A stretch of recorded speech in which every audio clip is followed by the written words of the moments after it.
Late Night, Iain Lee on Talk Radio.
Popping up everywhere at the moment. I mean,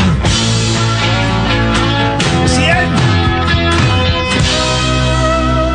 Isn't it? You don't know that song, do you? No, I don't think I've ever heard it. It's Badfinger, Baby Blue. You will have heard it because it was in Freaks and Geeks in an episode, I think. No, it wasn't. I'm thinking of another song. Anyway, it keeps popping up recently, and I just cannot.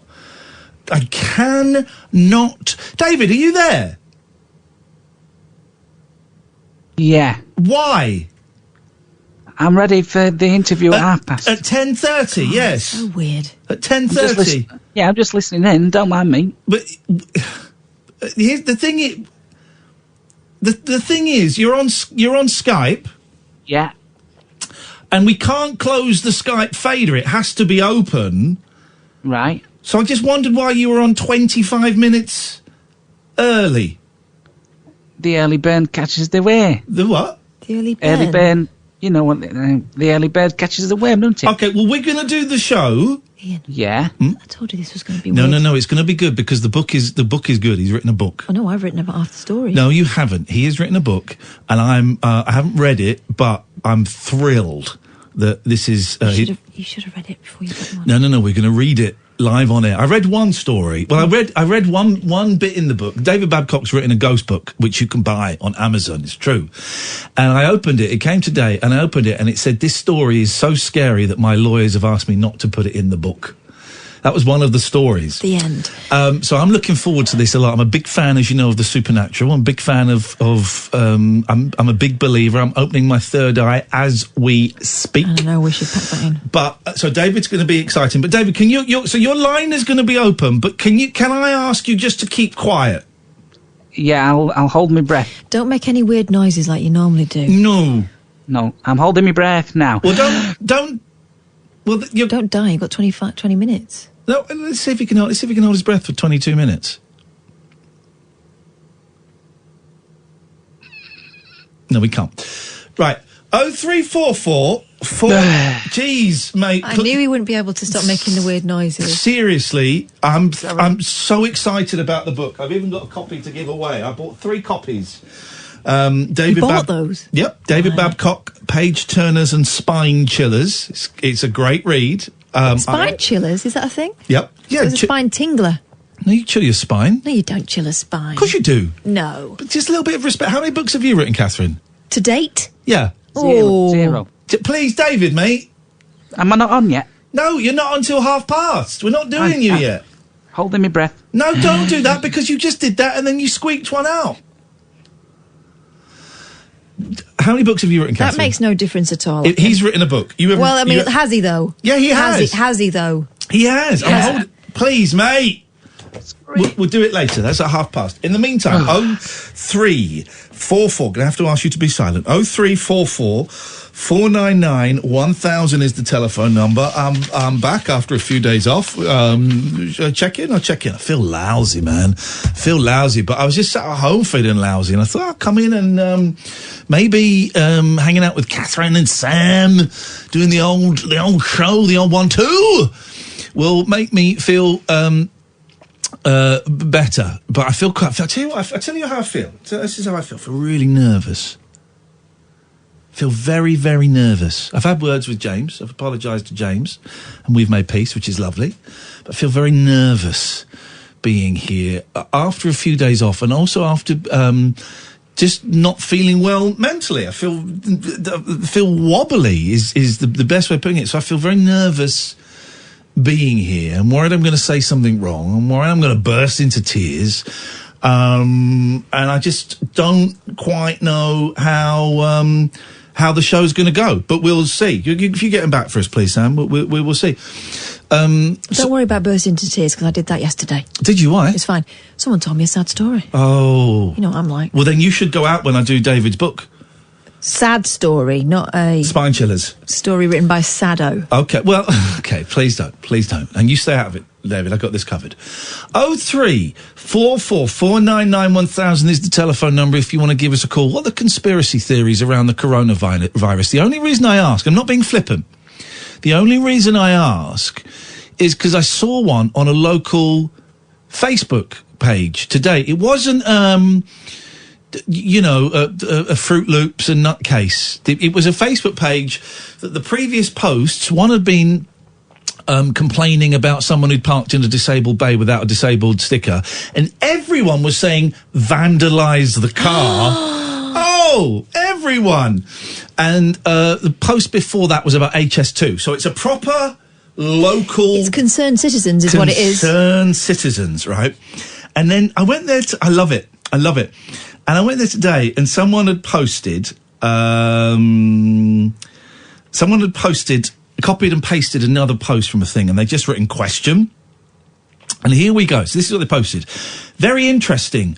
Wuhan is where 5G was rolled out. What if 5G wrecked immune systems and thereby boosted the virulency of the normal cold? One of the main points about 5G was that it would wreck immune systems and make people sick. Silicon Valley does not want it. I hesitate there because Valley is spelt wrong. And the kicker, people in Wuhan say 5G sucks and that 4G was better. It was all for nothing. Figure that. I remember now that Wuhan was where the tech was going to be put in place first, but forgot all about that with this pandemic. What if all we are seeing in Wuhan is sickness from exposure to excessive 5G radiation and weakened immune systems? Things that make... They end the post with, things that make you go, No, they didn't. They did. And this woman's posted it, and fair play, most of the people have gone, you're a nut job, or posted GIFs of people wearing tinfoil hats. She's doubled down. But I am a free thinker, and I question everything. Yeah.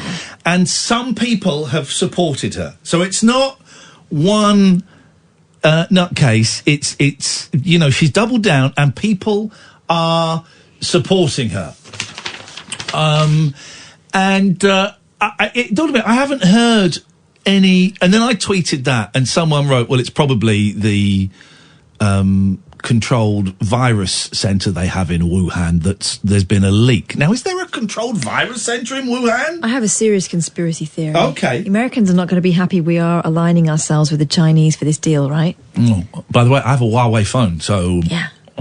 So what if it's the old... the old one too? The fake news content providers at work. What? And you're trying to undermine belief in... You're saying the coronavirus is fake? No. You're saying the Americans made it? No. Are you saying the Jews made it? No. Wow. I'm not That's saying that at all. What I'm saying is that these conspiracy theories come from somewhere. I think it might be useful to the Americans at this point for us to be a bit frightened about what's going to happen. I reckon someone done it with a monkey. Inevitably. So we'll take your conspiracy theories on that. Respectfully so, because I think over 100 people have died now, and it's respectfully so. But also, I'm old enough to... Let's go through them. SARS. Bird flu. Now, was bird flu HN51 as well? Wasn't there an HN51? Was that bird flu? I don't know. I remember that fella that wasn't letting his kid go to school because they were going to get Ebola. Oh, Ebola. Yes, there was Ebola. There was another... And again, not laughing at Ebola. There was a man in the middle of the shires in this country who was not taking his child to school because he said she's going to get Ebola. Yeah. So, there was another flu-y one as well. I'm thinking of another flu-y one. Damien, do you remember the other flu-y one? Oh, don't know. Bird flu was H5N1, I think. H5N1, that was it. Thank you. That was bird flu, wasn't it? Yeah. So bird flu was from China, wasn't it? Mm-hmm. Yeah. Was SARS from China? Probably. Oh, now. Everything's made in China these days. It is. I think SARS was... Bird flu may have been Hong Kong, which is China now. I think SARS was yes. Outbreak of SARS in southern China caused an eventual 8,098 cases, resulting in 774 deaths in 17 countries. The majority of the cases in China, mainland and Hong Kong. Golly gosh. Well, anyway, Damien, what can we do for you tonight? I just wanted to send you some good vibes, really, Ian. I'm so glad to hear you back. Bring it on. Bring on the good vibe. By the way, David Babcock is on the line with us, but he won't be saying anything. Will you, David? Keep quiet. Oh, no. Shh. Go on, David. Send those good... Please be quiet. Go on, David. Not you, Damien. Please be quiet, David. Please be quiet. Damien, sorry. Shut up! Barbara! Damien. Sorry. It's so good to hear you back, and I know you get a lot of callers, and you take a lot of slack. I've been looking back at YouTube videos of all the people that ring in and bend your ear and cause you stress. And as a fellow anxiety survivor and sufferer of depression, I understand how that can affect you. So I just wanted to call in and wish you well and send some good vibes your way. Thank you, Damien. Those good vibes are accepted. They are taken, and I'm embracing them. Thank you very much indeed. 0344 499 1000. This is Talk Radio. Late night, Iain Lee on Talk Radio. 0344 499 1000. Oh, later on as well, we're going to play the interview we did with Nicholas Parsons, maybe a couple of years ago. I think we had him on. He obviously died today at the age of 296. Not quite, 96. And we had him on, and he was delightfully bonkers, wasn't he? Delightfully bonkers and great. I met him, I was going to say a couple of times. I definitely met him once. in the flesh. Maybe more than once. I can remember once. He was lovely, man. He was lovely, and it's just sad. So we thought we'd dig that out and play that a little bit later on because it was nice. If I remember it correctly, isn't his wife got EastEnders on in the background really loud? I think that is that. Did that happen, or is that when I was trying to set it up? That may be when you were trying to set it up. We'll have to have a little listen, and so we'll do that a little bit. It's a little bit later. Good evening, Alan. Hiya, boss. Hello. How can I describe Nicholas Parsons without repetition, deviation, or hesitation? Say that again. How can I describe Nicholas Parsons without repetition, deviation, or hesitation? Repetition. You just repeated yourself. Well, that's not an instant buy for a hell of a century. No. Hang on, I'll get my bell out and we'll do this properly. Okay. Got Savlon in my bag, if anyone's interested. I'd like some. Do you want some Savlon? Yeah. Get some Savlon. What for? Not for your lips? Yeah. No. Why? No, it's not a lip balm. No, I know, but I'm getting cracked. Oh, no. Right. It might get infected. Right, Alan, you've got 60 seconds to talk on a subject without hesitation, repetition, or deviation, okay? Okay. And that subject is, let's go for it, it's Nicholas Parsons. Nicholas Parsons, one of the greatest men ever known, first started out on Just a Minute on Radio 4 back in the 1950s, then he went on in the 1970s to present Tale of a Century on ITV, which ran till 1983, was one of the greatest game shows of the 70s and 80s. I'm going to stop you there, repetition of 70s. Correct challenge in. You've got 40 seconds remaining. Time starts now.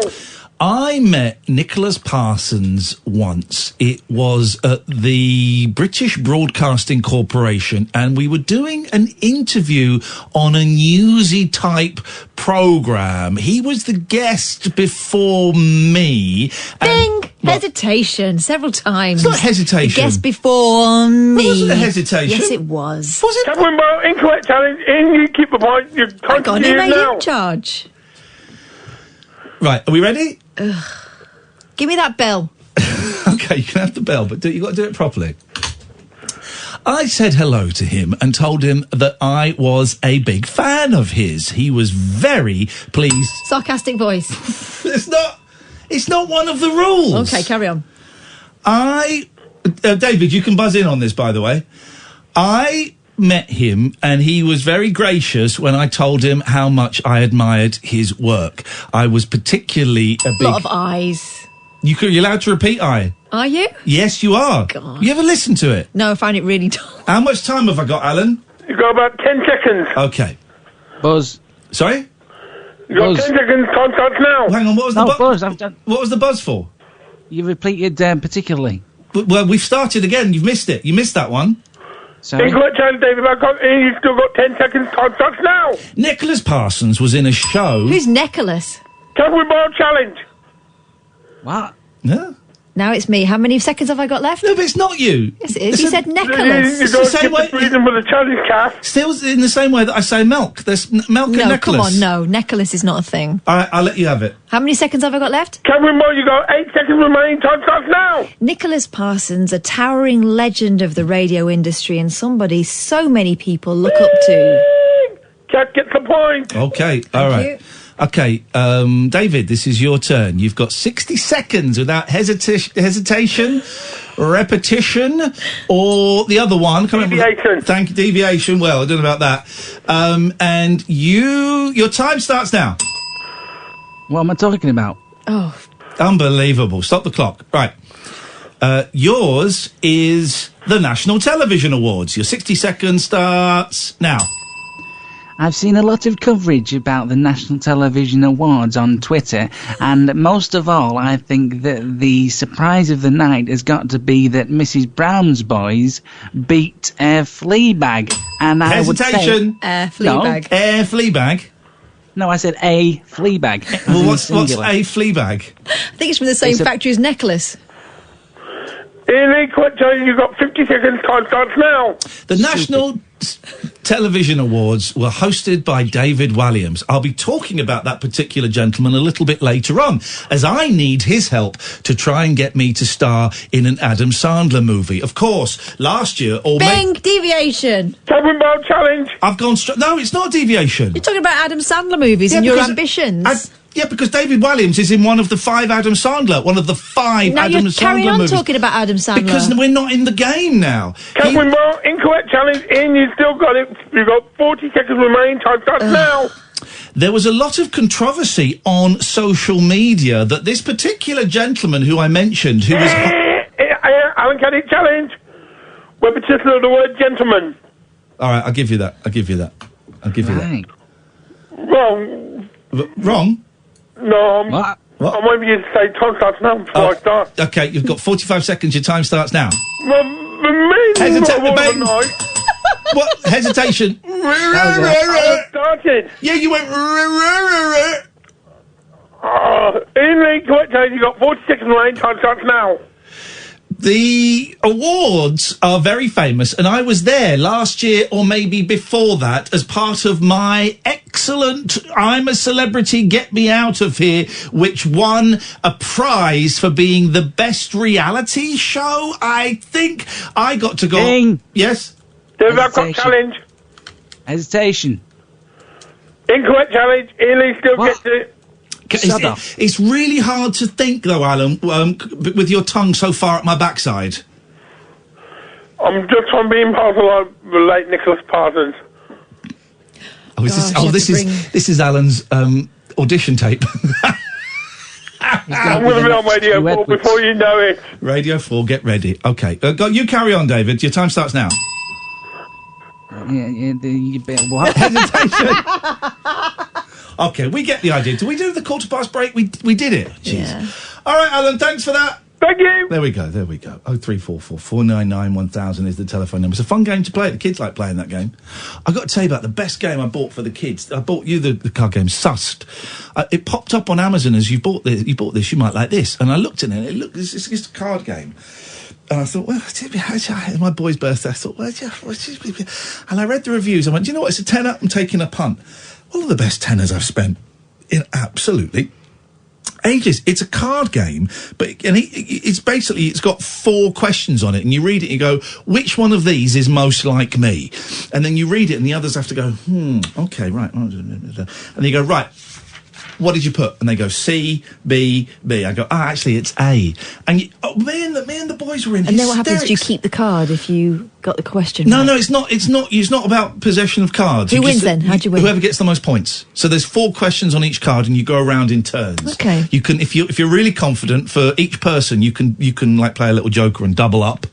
It was brilliant though. So, honestly, get it, Sussed, a tenner, and it looks a bit rubbish, but we were in hysterics playing this. Very, very funny. And you think you know people, you think you might know some people, and then it turns out that maybe you don't know. But I mean, what you're finding out is things like, what do you prefer, dogs or cats, right? What was one of the questions? Next time I see the boys, I'll borrow it and bring it in. What was one of the questions that we had? Oh, if I were a car, would I be a fast, sporty car? Would I be a convertible, or would I be a middle-of-the-road safe car? Okay. Which do you think I would be? That's actually one of my questions. Well, convertible. Middle-of-the-road safe car. Really? Yeah, I put that. No one put that. I'm a boring guy. Okay, all right. What we're going to do, dear listener, is we're going to take a break. Then when we come back, we have got a very, very special guest, surprise guest. It's not a surprise. It is for people who've just tuned in. I mean, only those. Now, from these people, it's a surprise. Exactly. Everyone else, you know the audience rolls. Every 25 minutes we get a new audience. It rolls. Is it like that at night? Yes. So, our audience are rolling spliffs, but... So we've got a very special guest coming on to talk about a very special book that he's written. It's 2 very special. That you can buy. Right. Sorry? Shh. Before we continue. Yes. Kathleen. Has somebody rubbed salt in your chuff or something? Like, 'cause you see, this is the problem. Okay. Everybody calm down. You watch your language. Catherine, you did have that coming.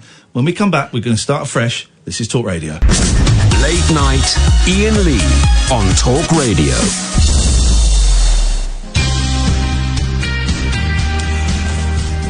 Well, on this show, we like to encourage creativity.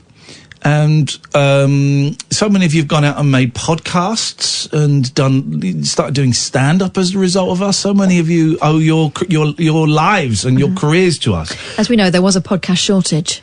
Here's the thing: we've got a book inspired partly by this show, and I'm thrilled to say we have the author of the book on. Ladies and gentlemen, would you please welcome David Babcock. Good evening, David. Great to be here, guys. How are you doing? Very, very well, David. How are you? Yeah, I'm not bad. I'm all right. Do I sound like I'm in Australia? No. Right. David Babcock, Page Turners and Spine Chillers. It's a spooky title. We know you're a paranormalist. Tell us about this book. Where did you get the idea from? This book, as a paranormal investigator, I've been to some horrible places. You could say I've been from hell and back. But what I will say is... You haven't, though, have you? Kath? You haven't been to hell. Shut up. What I will say is, on my trip towards hell and back, I've seen... Right... I've seen Ian. I can't do this if she keeps going to keep putting in. Catherine, please. Sorry. He's nervous. It's his first book, and he's nervous. Just give the kid a break. Can you pass me a copy? Where is it? It's there. A coffee? No, copy in the book. I'm just going to have a quick read of it while you're talking. Give the kid a break. Right. One of these, by the way, we're Big giving... writing, innit? We're giving one of these away tonight. Go on, David. Sorry, mate. Tell me about the ideas. On my journey to and from hell and back, I've seen some things. I've heard some things.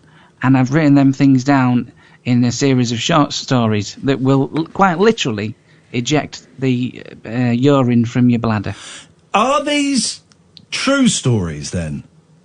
I will not say which ones aren't and which ones are, but some of them are, some of them aren't.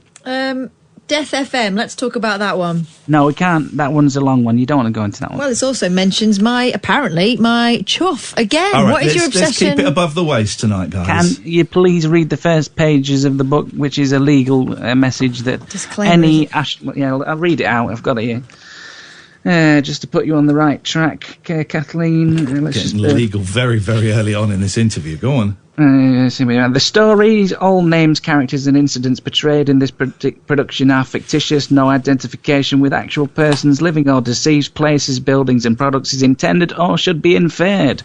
Although this story does start, Ian had been presenting radio shows for ages. He and his co-host Kathleen were a partnership not to be messed with. Weeknights from 10 until 1 was their slot. It's more than a passing resemblance, isn't it? It does feel like us. Yeah. You say it was inspired. The story I actually heard wasn't under those circumstances, but I thought I'd link it to your show so that you'd have me on. Can I read one of the stories, David? Would you mind?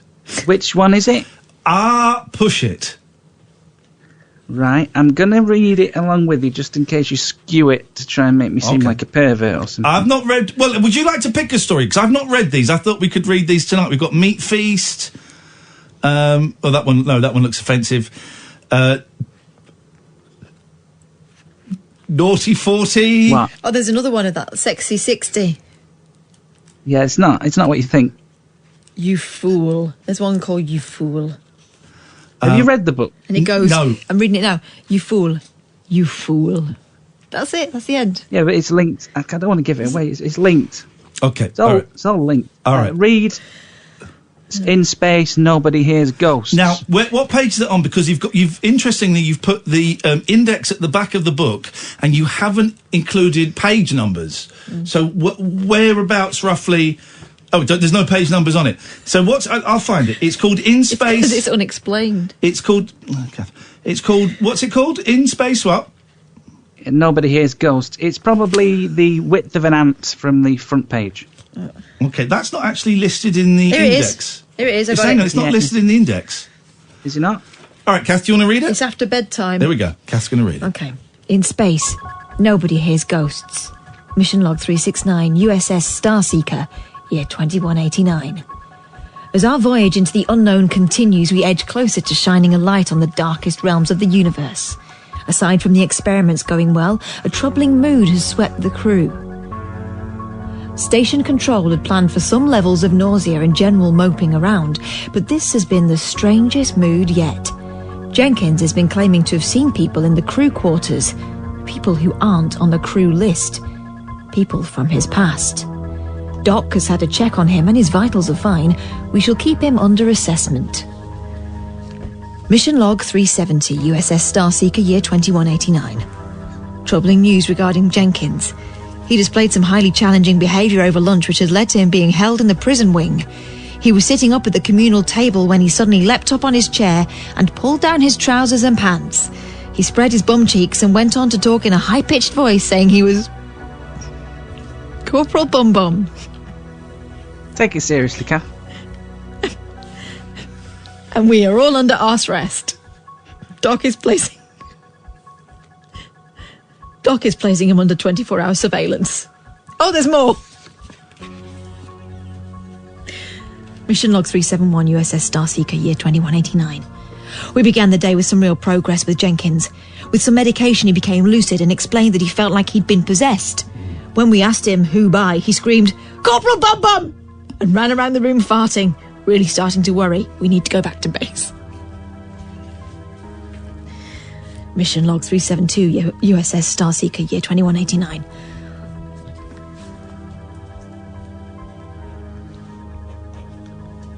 Wow. Come on. I think Kath is about... I didn't see this coming. I think Kath is about to throw up. This is Corporal Bum Bum. The whole crew are dead. Whoops. You shall all report to the poop deck immediately. I poo on your face. I poo on your face. The end. Wow. Okay. Now, I know you said you couldn't, but is that one of the true stories?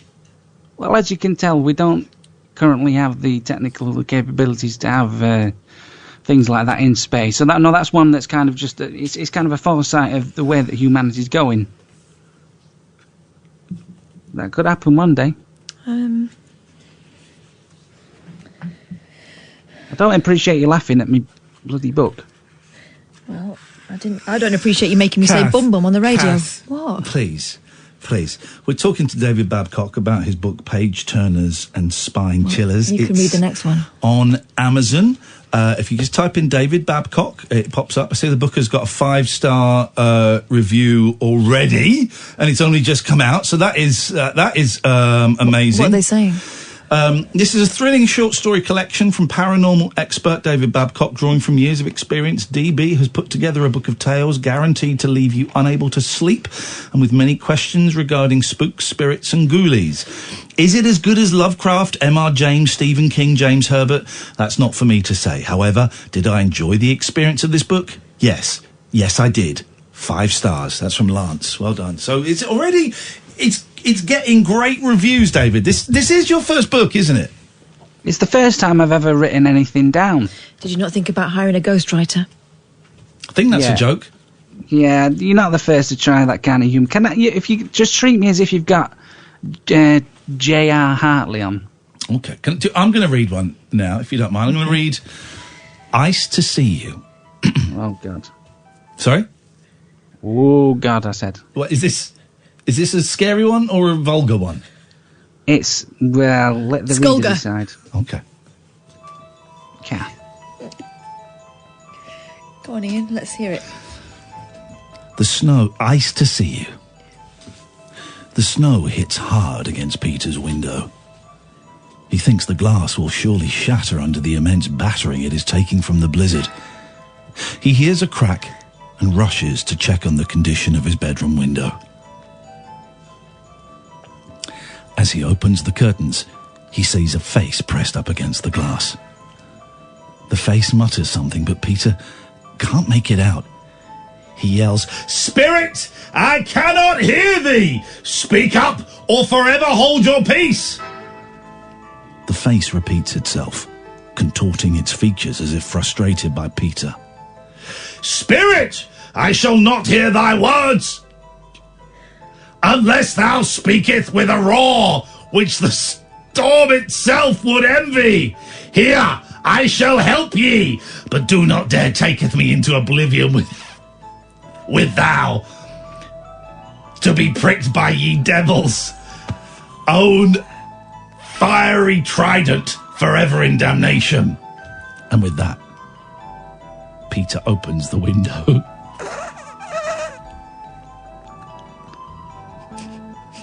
The face says, "Eyes to see you! Eyes to see you! It was a bloody joke!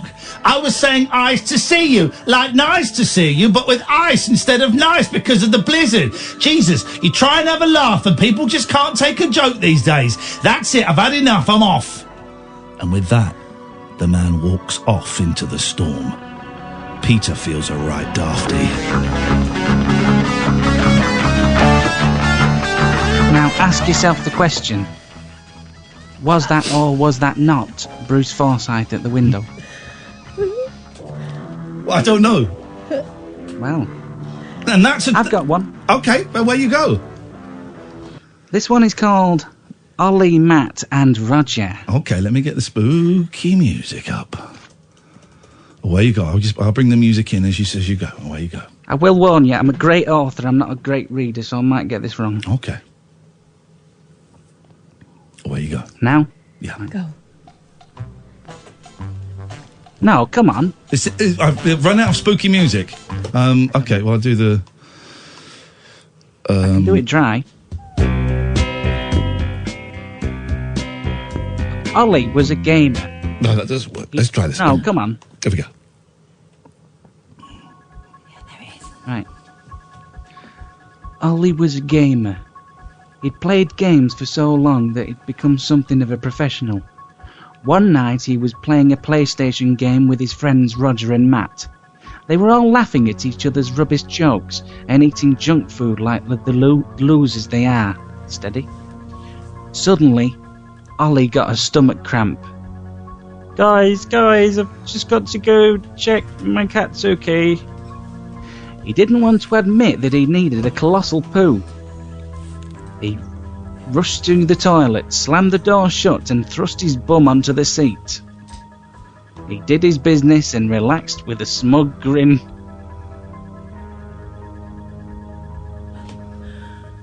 I can't go on, it's too scary. Okay. What page is it? I'll finish it. No, I think it probably is a little bit too scary. I think it does It choked me. I can't... Yeah. Some of them are that disturbing. I don't want to read them again because I'm scared of that one is a scary one. I'm going to post a link. If you go on Amazon, you can get it there. Peter's tweeted, "Guys, I've been listening to a chat with the David Babcock in a state of despair. Could you please put your 3 counties consumer issue hats on and let me know where I stand on cancelling an Amazon order that's already in transit?" Why? Pete is a troll. Okay, I didn't realise you had issues with Pete. I do apologise. I wouldn't have read that if I'd known. Yeah. Must be very satisfying being able to sit in bed just flicking away at something that you have created. I've got to tell you, every night since I completed the completed the book, I lie back in bed and I pull the sheets right up past my nib, across the belly button, slide it over my boobies, and I bring it right up to the neck. Mm-hmm.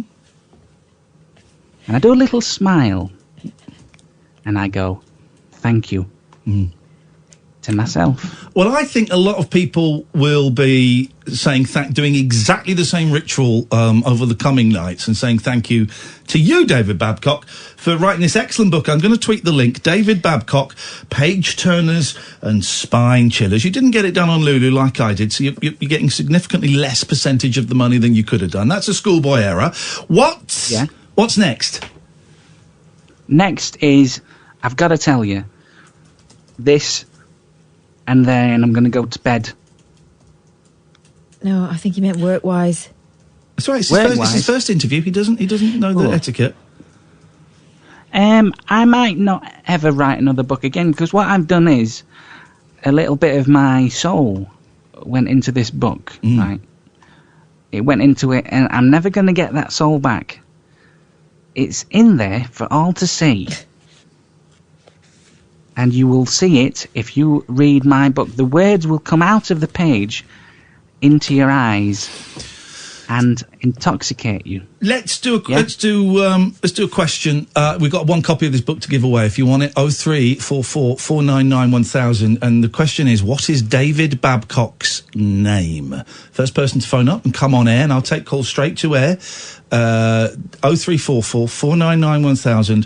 What is David Babcock's name? First person to get that right will win a copy of David Babcock, Page Turners and Spine Chillers. It really is a very, very spooky read. David, you should be very proud of yourself. Congratulations. I am. I'm giving me a slap on the back right as we speak. Okay. And I look forward to speaking to you soon. How's the baby, by the way? I haven't got a baby. Is that it? Yeah, what do you mean? I thought I'd have at least half hour. You've been on for 45 minutes, mate. No, I suppose, haven't I? Right, fair enough. Whoop. This is Talk Radio. Late night, Iain Lee on Talk Radio. Okay, the phones have gone crazy. We did at one point have 6 callers on the switchboard. There's only 2 now, so we can tell that David's fans are impatient. Question, very, very simple. To win this copy of this book, I've only got one copy to give away. David Babcock, Page Turners and Spine Chillers. Very simple question. What is David Babcock's name? Let's go to line 1. Line 1, you're on the wireless. It's me. It's Sheila. Okay, do you have an answer to the question? David Babcock. Let me just check.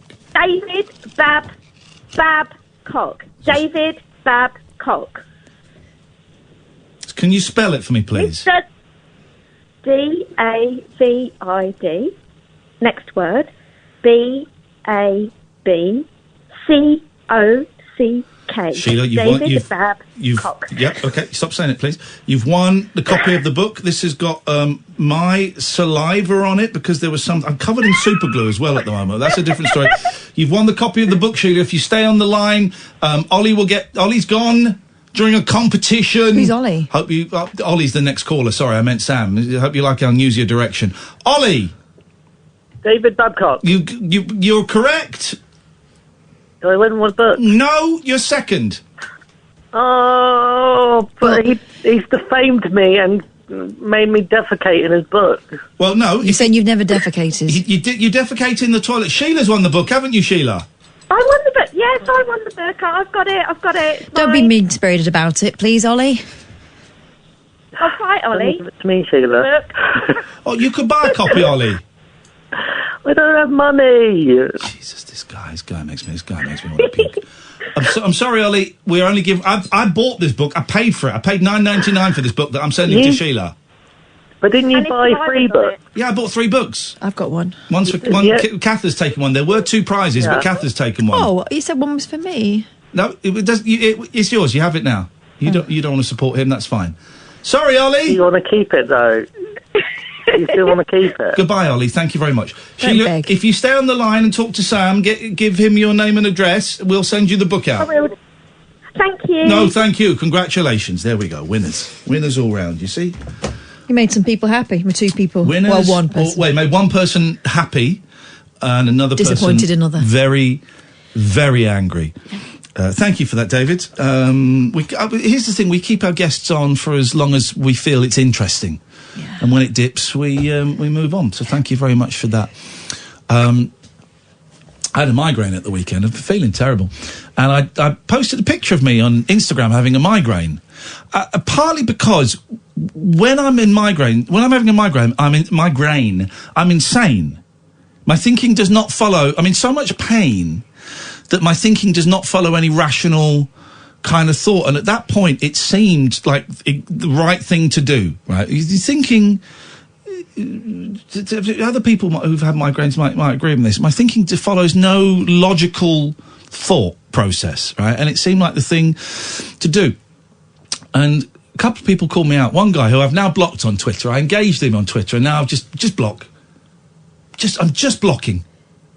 It's so much easier than muting and engage. If someone says something I don't like, block.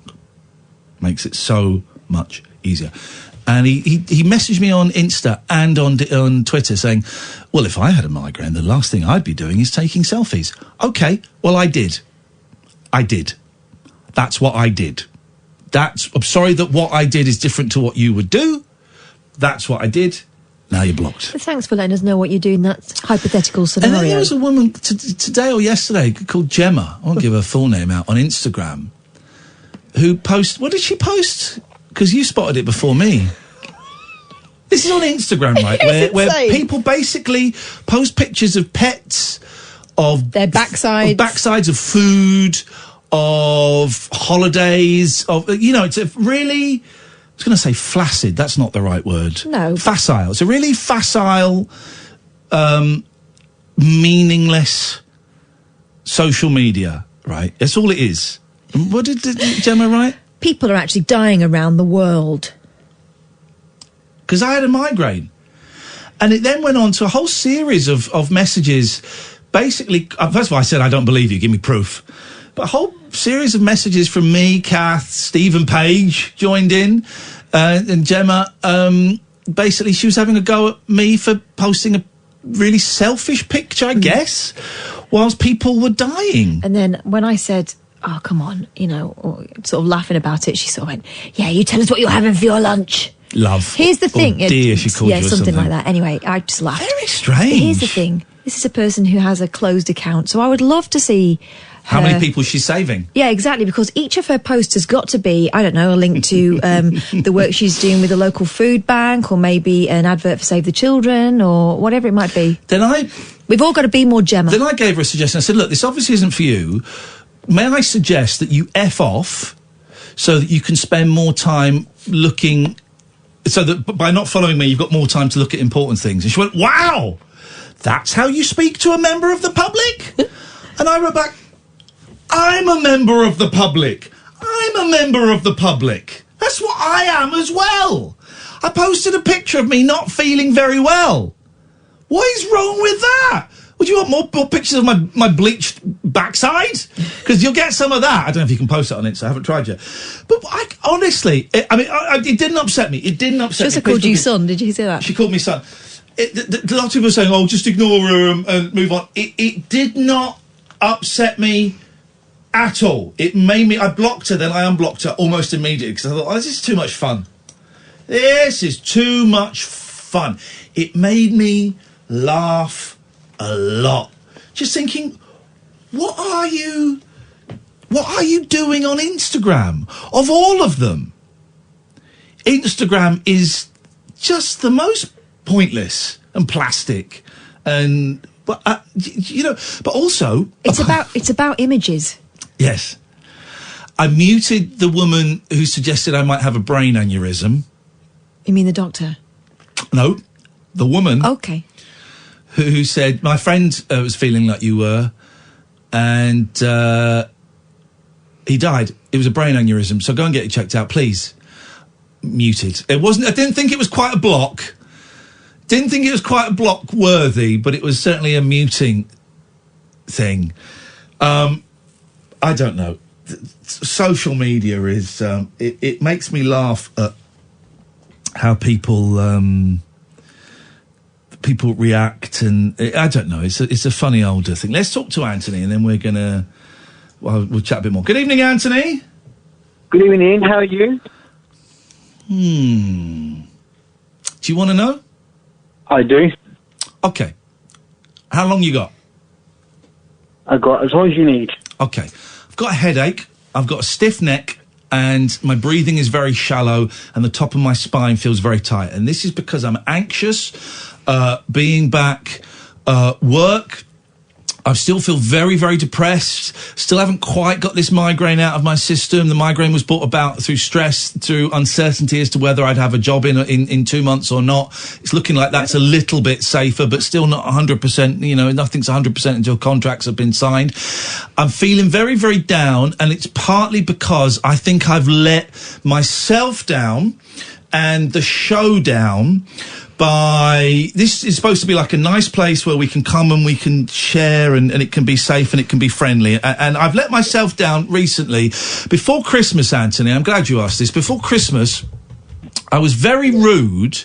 It was a joke, but it was a joke that went too far and upset people. I was very rude about two people I work with, right? I was very rude about Julia Hartley-Brewer and about Mike Graham, okay? It was a joke, but it was a joke that went too far, and it's been on my mind quite a bit, and I would like to now officially, on air, apologise to both of them, Julia and Mike, for saying stuff that could be upsetting to you guys and could be damaging to you guys and could... I went too far. I can say that, I think. I went too far, and I feel bad that I did, and I don't know if any upset was caused. I don't know that for sure. But if it was, I apologise. I'm better than that, and I kind of sunk down. So that's been on my mind a little bit, and it's been making me feel very upset and unsure about my job. And also on the Wednesday last week, my last show I did for a while, I had an argument with James Whale, who I'm a fan of, and I would go to say I'm a friend. And so I was anxious. I've not spoken to him since. I used the strongest swear in the world, Anthony. Yeah, the biggest one. I called him that. I called him the C. Called him a C. Iain. Several times. He did something that upset me. Okay. Okay. And so my point was valid. The way I said it was invalid. The way I said it was inappropriate. So I was nervous about coming in. Was he going to have a go at me? Was there going to be some more argy-bargy? So I was anxious about that. And I came into the studio as James's show finished, and I just kind of went up to him very quietly and very softly and said, mate, I'm a big fan of yours. I was out of order last week. I was upset by what you said, but I should not have spoken to you in that disrespectful way. That was inappropriate. And do you know what, Anthony? He humbled me. He just looked at me and he winked so that no one else could see it. And he went, I'm sorry for what I said. I didn't realise it upset you so much. Don't worry about it. It's forgotten. That, Anthony, is class. And it's good that you apologise as well. Yeah. And I've just realised who this is as well. And so that's where I am. And I'm feeling insecure in my job. I'm feeling that I don't know if this is the job I want to do. But, Anthony, I've just worked out who you are. Yeah, and who am I? You used to call me about 10, 12 years ago on LBC. 97.3. You made a very... You know, my friend Scott Balcony still talks about that moving tribute you paid to Madeleine McCann. What was that, Ian? I don't remember it exactly. I'll text him and he'll remind me. But you paid a moving tribute to Madeleine McCann, and Scott still talks about... How the devil are you, my friend? We haven't spoken for years. It's been a long time, Ian, isn't it? A long time. What's going on? Are you in prison? Do you need money? No, I'm out of prison now. I'm all good. Good lad. What's going... Anthony, can you stay there? Can I come back to you after the news? Yeah, you sure can. We called you back, didn't we? Yes, we did. Anthony, stay there. What a thrill. Anthony was one of the most charming callers I ever had. A real regular caller 10 years ago. And was a real charming young man. He's now significantly older, as we all are. Just as he said something, the voice clicked. I went, gotcha. 0344 499 1000. This is Talk Radio. Late night, Iain Lee on Talk Radio.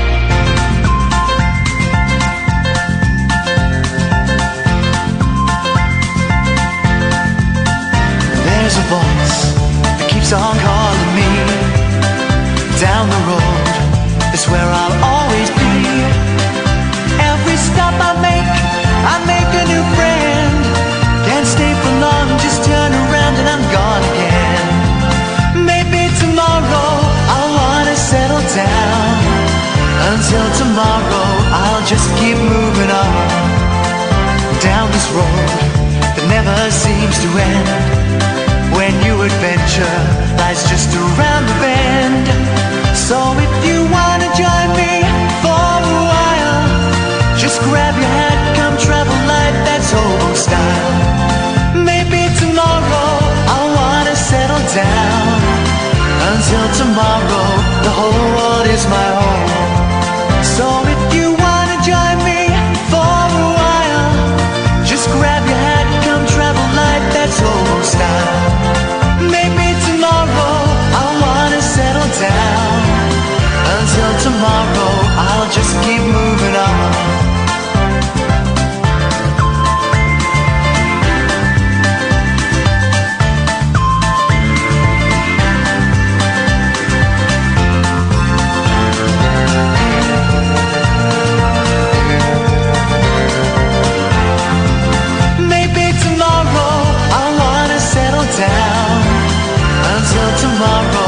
Just keep moving on.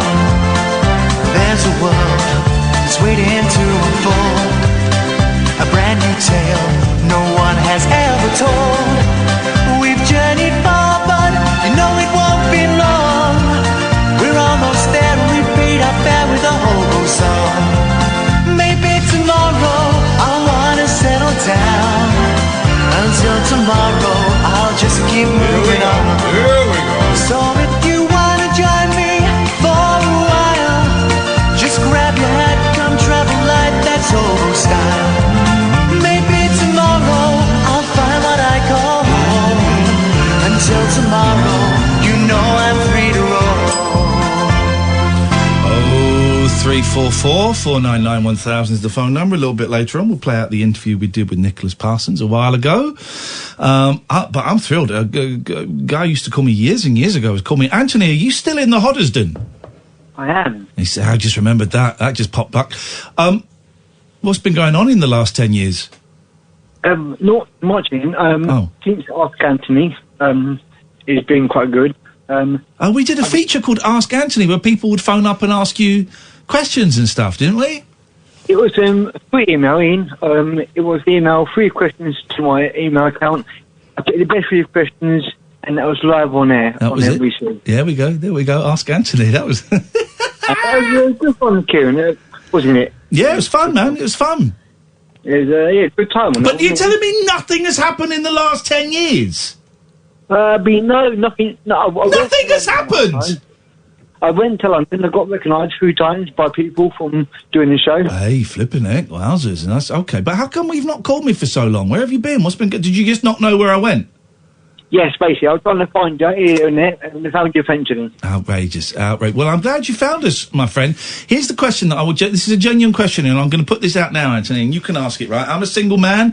I live alone. I've had a big clear out, Anthony, of all my old pants and socks. What? They've all gone in the bin. All of them. All gone. And I've ordered new pants and new socks. That I've ordered the 5-inch trunks from Gap. That's what I'm rocking at the moment, guys, right? Good, mate. Thank you. But here's the question, Anthony. How many pairs of pants and socks is it acceptable for a single man to have? Because before I had the clear out, I had like maybe 30. I just would buy pants, but not chuck them away unless they were really, really holy. So I might have had like 35, 40 pairs of pants and the same socks. But now I'm down to about 9 pairs of pants and maybe 12 pairs of socks. Is that a good number? I think a bit more in a few. I think 25. Whoa! I've got a washing machine. Yeah. So I can wash it. 25. I'm guessing around that. Depends how many times you use them. I tend to use them once. Actually, saying that, yesterday I was wearing the same pants as I wore the day before. But I tend to use them once and then take them off. And then wash them again. Well, I put them in the laundry basket, yes. And I tend to wash... I tend to have I tend to wash like 1 day a week. I'll do 2 or 3 loads. That sounds fair enough, yeah. Yeah? All right, okay. How many have you got? 25? I've actually got about 15. 15, okay. All right. Yeah. I'll bear that in mind. Hey, Anthony, nice to talk to you again, my friend. We'll speak soon. One more thing, Ian, before you go. Yeah? Do I owe you money? I'm actually looking for advice as well from your listeners. Yeah, you don't want advice from those guys. They're losers. You want advice from me and Catherine. We're the winners. From you, and basically, got into a relationship. Unfortunately, it's all ending now. Yeah. A bit heartbroken, a bit low, a bit down. and just feel like not motivated really, Ian, and I don't know what to do exactly with myself. Well, here's the thing, because I've been feeling very. I'm sorry to hear that, Anthony. It's a tough one. I've been feeling very demotivated recently, and all the stuff that would normally work for me, I've not been able to do. Going for a nice walk normally helps me. Meditation normally helps me. I've been playing video games. Video games has been helping me. PS3 as well. But you've got PS3? Yeah, PS3, PS4. PS5 is coming out this year, baby. I know, money though, money. Steal it. Maybe we could do an alternative maybe one time again on the show. That'd be good. Yeah, maybe. I tend not to like going back. I like going forward. Always go forward. Always go forward. Anthony, it's so nice to talk to you. Thank you very much indeed. And we'll speak again soon. There's a blast from the past. Funny, it just rang a little bell. Really nice lad, Anthony. Lad. And we're all grown up. We're all old men. How's the show going? Genuine question. This isn't me. It is me being insecure. Is this all right? Yes. Is this all right? Yes. Is this what people want? It's what this person wants, so crack on. I don't know. I felt so lousy last week. So lousy. Partly because of the row with James, but I think that was... I think that was a symptom, rather than that was a symptom. And I just don't know what's what at the moment. I don't know what's what. I took my son out. My son was 8 last week, and I took him out Saturday. He'd never been for a KFC. So he really wanted to go for a KFC. I can do that. But I had the start of this migraine. So on the way there, I thought, I'm going to throw up. And the whole time I'm with him, I'm trying not to throw up. And the head is just starting to pound. It's manageable, but it's just starting to pound. And I really wasn't particularly present for him. No, but you didn't throw up, so why don't you just count the bonuses? I felt a little bit... We went to Slough, and Slough has changed. Slough has changed, man, from what it was when I was there. In fact, I don't know. I don't think we're in on Friday. I don't know if we're in on Friday, because it's Brexit Day, of course. It's when Brexit happens. Yeah. And we were asked if we wanted to do like a Brexit news show, and I said, yeah. Do you know what? I could do with the money. I said, I don't really, because it's all hypothetical. Nothing... 10:59 will be the same as 1 minute past 11. It'll be the same.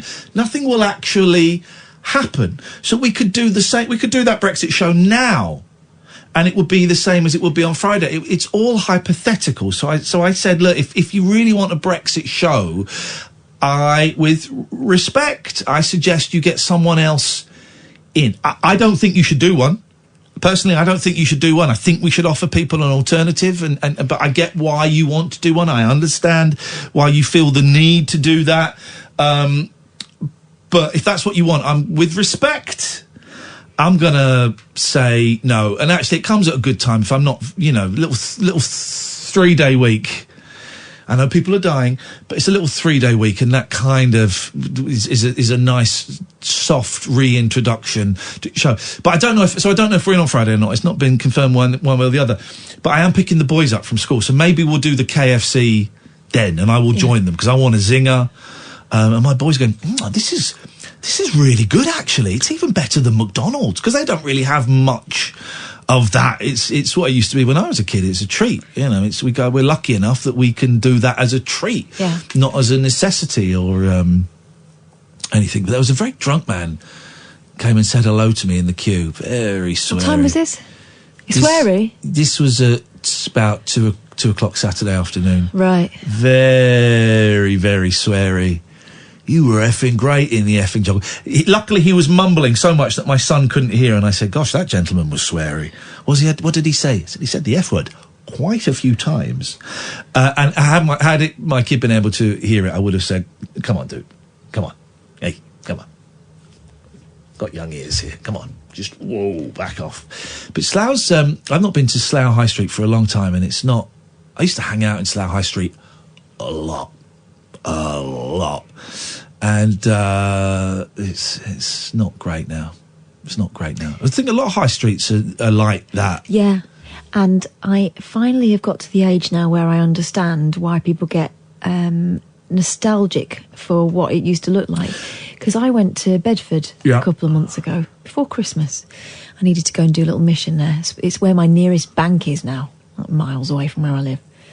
So I went into Bedford and I parked where I used to park when I worked there. In fact, I didn't have a car then. I used to walk through. I used to get the train. Anyway, so I walked through from the car park and I walked past the shop where I used to work on a weekend. Yeah. Closed.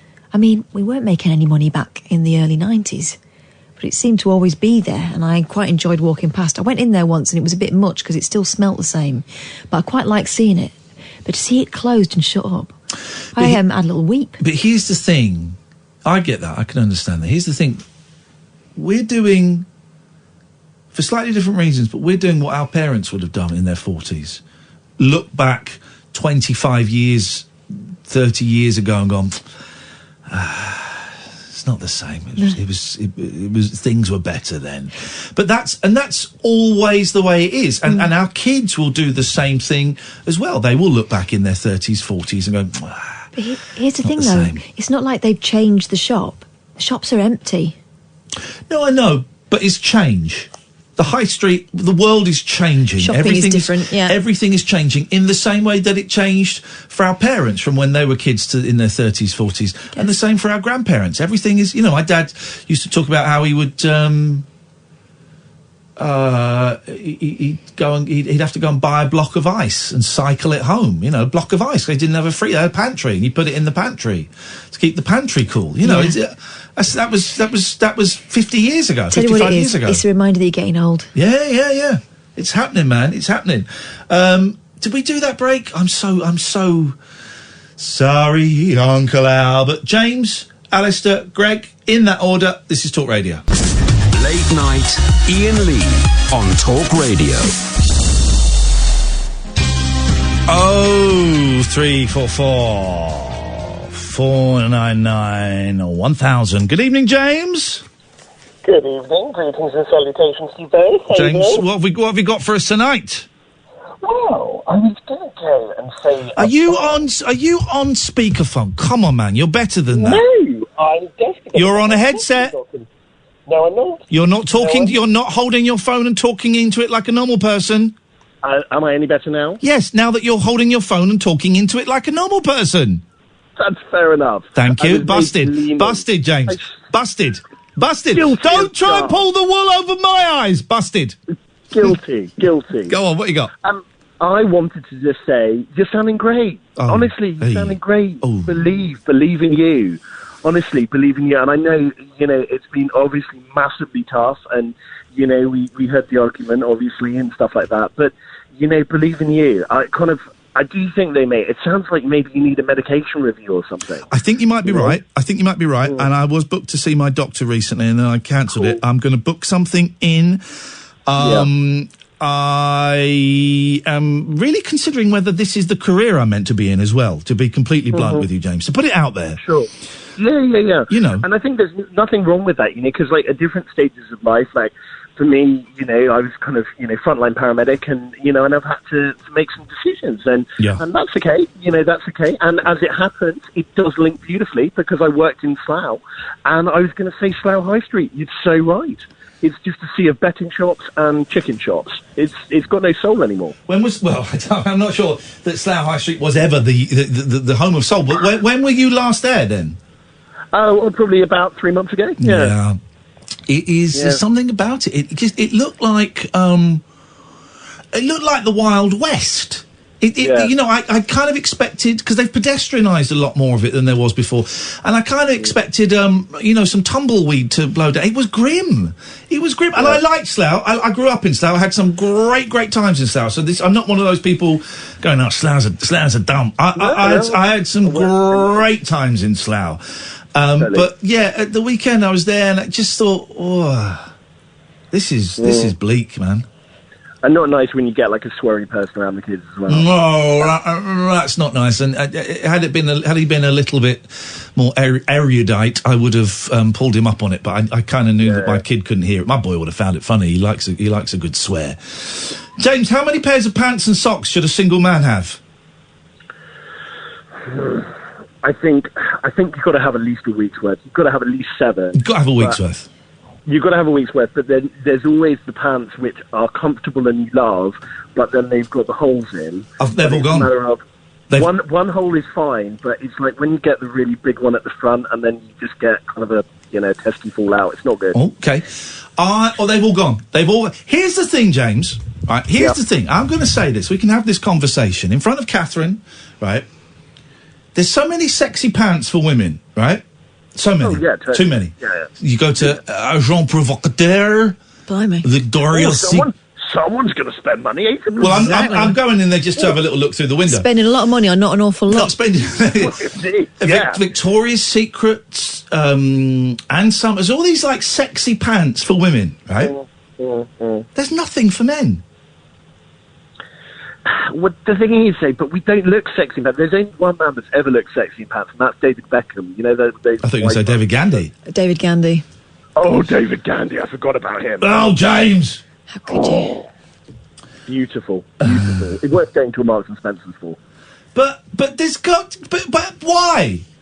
Our genitals and our bottoms are just as appealing to people as women's genitals and bottoms are to other people. I don't understand. It doesn't seem fair. Do you think there could be a market? Could there be a market out there for lacy kind of wife fronts? So someone that rather than having to, go buy women's underwear, it's still going to be, practical. Male lingerie. Lingerie. Now, why not? We're joking slightly, but why not? Because 20 years ago, if you were a bloke that moisturised, you were gay. You were gay. Oh, God, no, not even that. Deodorant. My granddad would never wear deodorant. Well, deodorant, 20 yeyears ago you'd have worn it, but you would have been looked as being a bit of a woofter. No, and that was kind of the terminology that was used. When I told my grandfather that I'd gotten moisturiser, he suggested I was under, I quote, a Nancy boy. There you go, exactly. It's why I'm saying woofter and gay in that way, because that's exactly the terminology that would have been used. And you'd see, there was nothing. Even moisturising after having a shave, it was like, well, come on. But now there's the men's toiletries section makes billions. Male grooming, yeah. Male grooming, and it's kind of been invented. It's all been invented, really. It's kind of been invented. So male lingerie, that's got to be, if not the next step, one of the next steps, hasn't it? I think it would definitely be a market. I think you've got to ask out there. Who would buy it? I don't know. Take it to the dragons, man. Take it to the dragons. Take it to the dragons. I mean, you could even. Well, I don't know. It could work, and maybe you could you sort of have. Maybe for Babcock, you could have a sort of Henry Hoover picture on it or something, I don't know. Yeah. James, thank you very much indeed. Always a pleasure. He tried to pretend he wasn't on speaker or headset, and he thought, no, I'm not. So talk in the phone normally. Oh, I'm talking. Oh, hang on. Oh, yeah, is that better? Is this better? The idiot. Yes, of course it's better. Good evening, Alistair. Oh, evening, guys. What you got for us? Now, I've got a little quick message for that woman who said that comment to you about your photo. Oh, yes, that people are dying. Doesn't she realise that the universe is on the way out? Whoa, anyway. Oh, this is getting eventually. We're all dying, baby. Yeah. Anyway, the reason I was ringing, and Ian, please tell me to jog on, because I'm sure you probably get too much advice from people on Twitter and stuff. But have you tried aromatherapy? Well, I haven't, as much that Kath bought me a very nice lavender spray to spray on my pillows that helps me sleep, and I've been using that, although I've been sleeping terribly. This whole week I've been off. Oh, awful. I've noticed something. Gail Porter was talking about it, because she has terrible trouble sleeping. Yes. Weighted blankets are the way forward, apparently. Oh. They're just heavy enough to sort of close around you so that you're kind of swaddled. Now, I quite fancy one, but then I looked at the prices. I don't fancy that, because I like to be able to move my duvet and put them between my legs. I like things between my knees. And also my cat, I will have a minimum of 2, probably 3 cats sat on me. So I'm already... You don't need it weighted, right? I'm already weighted.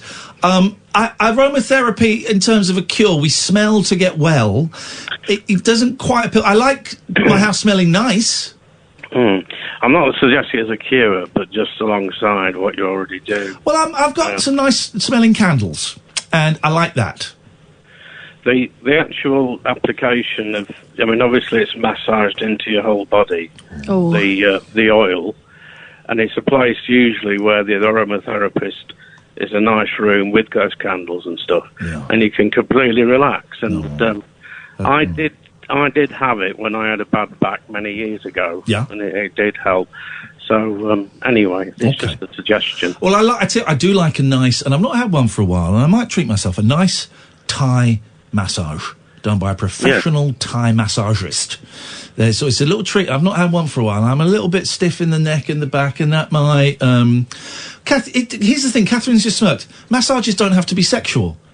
No. When I lived in Windsor, there was a great place around the corner that I would go to. I think it was 60 quid for an hour, and it was well worth doing once every 2 or 3 months. So no, I will not be getting a rub and tug. I didn't say a thing. You smirked and then you looked at your computer. It's just the way you were, I don't know. It's just the way you were. Well, it was the way you was limbering up, Alistair, if I'm going to be honest. You know, Alistair, when I've mentioned this before, when I go and have a massage, I make involuntary noises because it's very releasing and freeing. But then I have to then couch that involuntary noise because it'd be like some, oh my God. Oh. Well, I was having a massage in New Zealand. Oh, yeah. And I think it was a Thai massage, I can't remember, but something like that. And did the massage, and then at the end, the lady said to me, "Look, you need to be able to accept people touching you." Oh. And I said, "Chance would be a fine thing." Thank you very much indeed. I always have when I'm making those noises, because they're involuntary. So I'll be, I'm really enjoying this massage. Oh. Gosh, have you been doing this for a long time? So you do your own subtitles? I do it, yeah, I do. Alistair, thank you, mate, I appreciate it. Let's go to Richard. Good evening, Richard. Good evening, Ian. Greetings. Peace and love, Richard. What have you got for us? Peace and love. I bring good news to you. Go on. My wife thinks you look like Michael Bublé, but 12 years older. 12 years? Hang on a minute. All right, hang on a minute. Let me get my... That's an arbitrary number, isn't it? Yeah, hang on a minute. Let's get this Michael Bublé. Let me get a picture. Remind myself of the Bublé. Right, okay. Bublé, yeah. Okay, right, so there he is. Is there a website, Catherine? Could you look for this while I talk to my good friend Richard? A website that will age celebrities 12 years, specifically Michael Bublé. There must be. The fact I've thought of it means that someone else has thought of it and has been... I've got a picture of Bublé there, and I can see what she means, but I would like to see... actually... Yeah, I would like to see him 12 years older. There. Yeah. Now, that's a picture of me, Catherine. She's right! That's a picture of me! And she thought that was Bublé! No, I did a joke. I see. Right? So, Richard, are you saying that... can I make love to your wife? Let's just jump to the chase. Well... Oh! It would be an outrageous request. But? So that would be an outrageous request. But you kind of started it. I've never seen a photo of you until tonight. She said, "Can I see a picture of him?" I brought it up on the internet. Yeah. Lo and behold, she's saying it's Michael Bublé. Does she like Michael Bublé? Is Michael Bublé her celebrity that she's allowed to with? Well, that's more Windsor Davis. Oh, shut the front door, Richard. How dare you? You lovely boy. But yeah, she's fond of Bublé. Okay, beautiful. Richard, thank you very much for leave us your details and we'll sort that out. Let's go to Greg. Good evening, Greg. Hello, Ian and Katherine. That's it. Well done. What have you got? Depends what you want. Do you want a quick one or a very long, drawn-out one? Let's have a quick one. Where would you find... this is a proper question. Oh. Don't cut me off. Well, I'll be the judge of who gets cut off. Where would you find a weenus?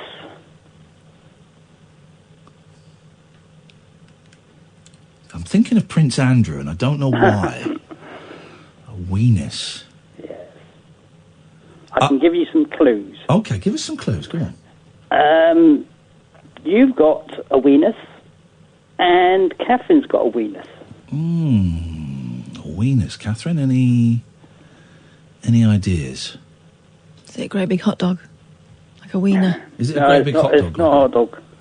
Okay. Well, I'll give you more clues. You can just give us the answer.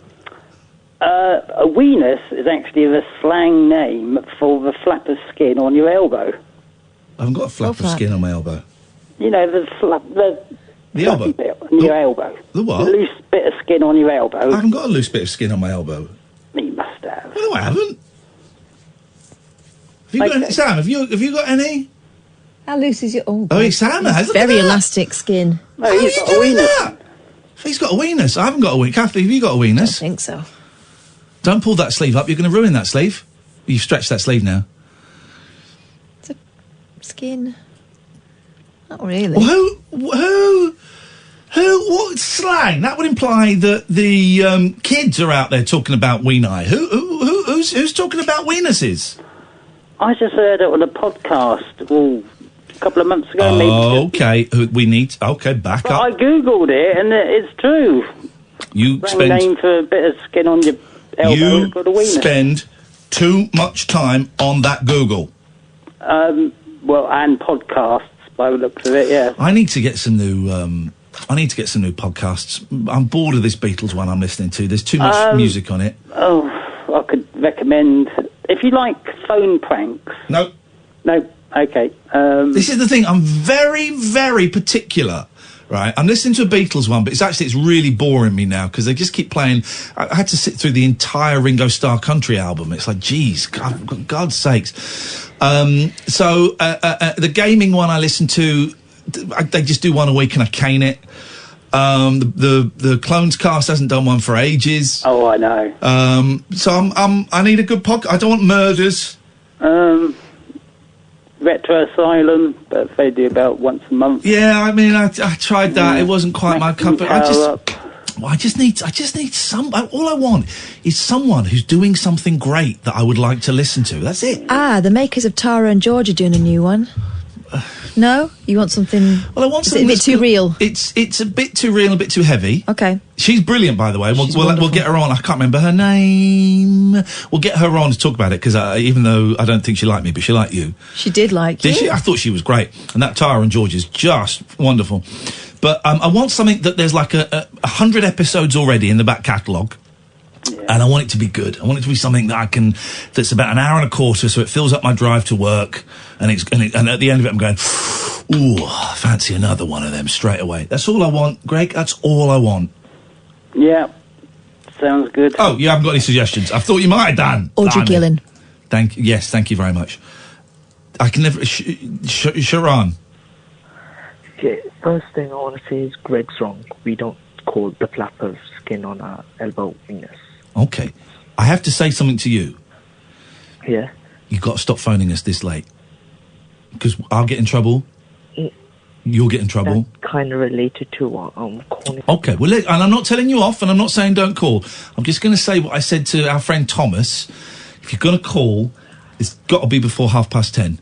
Is that okay? Okay, yeah. Go on, now tell us what you were going to say. I just want to say thanks, I guess, because last week when you said that to me, I kind of noticed some things about myself. Go on. In school, I was kind of sluggish and lazy. I couldn't go to sleep at night. I was forgetting things. And I talked about it to my parents and stuff, and it turns out I have insomnia. Okay. So I think I just wanted to say thanks for that, because you kind of helped me out. I'm gonna cure you. Right, let me cure you. Don't phone me after 10:30. Do not have your phone in your bedroom. How does that make you feel? Not that much different. Good. That even if you say that, I'm probably going to end up doing it anyway. Good. Do it from tomorrow. Do it from now. Put your phone downstairs. Do not have your phone in your bedroom. Now, you're at the age, what are you, 13? You're at the age where you can make life-changing decisions that will have an actual impact. Too late for me, I'm going to die. You're going to live forever. Have your phone out of your bedroom. You do not need it. Okay. Okay? Yeah, that was it, basically. Yeah. Hey, nice one. Call again. Please call again, but do it before 10:30. Okay. All right, nice one. Take care. This is Talk Radio. Late night, Iain Lee on Talk Radio. 03444991000. Okay, let's go to Pete. Hello. Hello, Pete. Right, it's an update really on me. Go on. I rang you up a few times over the past couple of years. I'm the transgender one. Oh, yes, it's the transgender one. I have to narrow it down a smidgen, but I do. Of course we remember you, Pete, because you had a really supportive family. Yes, that's it.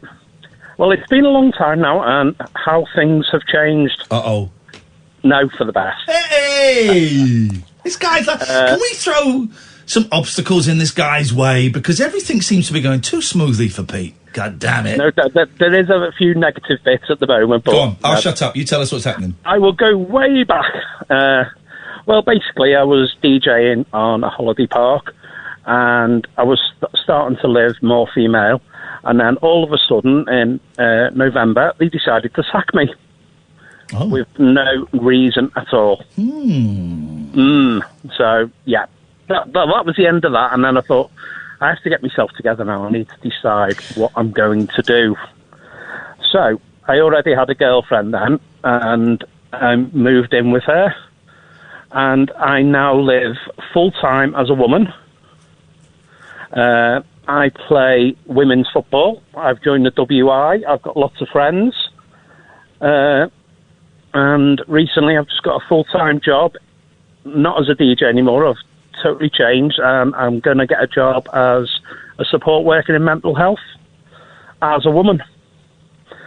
So it's all changing for the better for me at the moment. The past 6 months to a year has been absolutely amazing. I'm thrilled to hear that. Can I ask you a question? Because I'm a big supporter of trans rights, okay? Yeah. But there are some bits I can't quite get my head around. Okay. Right, and I'm not speaking to you as a spokesperson for trans women. I'm speaking to you as Pete, who's phoned us up and phones us up and talks to us sometimes. So what you... What's your name now? Pippa? Pippa, yeah. Pippa, change it to Pippa. Thank you for that, Pippa. Thank you. So I'm speaking to you as Pippa, right? I'm not speaking to you as the voice on all trans women, right? Yeah. And I don't get how you playing women's football. I'm just going to say it how I feel it, and I'm really sorry if I offend anybody, but this is just the question that's in my head. I don't get how you playing football, women's football, is fair. Do you know what I mean? Yes, well, there is... Well, the way it's worked, I broke my ankle years ago, and I played walking football with men. And it got to the stage last year where I thought, if I'm going to be a woman full-time, it's not fair for me to say, well, play football with the women one day and say to them, oh, I'm playing with the fellas tomorrow. Because that's not who I am anymore. I'm not allowed to play competitively. Hang on, isn't all football competitively? Would you mean like in a league or something? Yeah, I'm not allowed to play in a league. Okay. I play socially. So basically, as long as no one else in the team has a problem with it, it's all groovy. And they don't have a problem with me. Okay, well then that's fair enough. Friends, and they're probably harder than me, to tell you the truth. Well, yeah, I get that. Okay, fair enough. If it's not competitive, I get that. It's one of the things that the sports aspect and competitive sports aspect is one of the things I'm still trying, and I am trying, to get my head around. And no, I get it totally. I agree with you. And I want to understand it. I want understanding. I want to be able to. I don't have an opinion on it either way. At the moment, it feels a little bit unfair. But this is why I'm having these conversations, is so that I can get to some point of understanding. Instead of Pippa, instead of being one of those presenters that goes, "Well, this is outrageous that this woman has male genitals and is playing." I don't want to go down that route, because that doesn't help anybody. I just want to understand. No, I get you totally, and I agree with you. When I did email the FA first about it, and they said until you are officially on hormones and stuff like that, then you can't play competitively. And I said to her, I totally agree.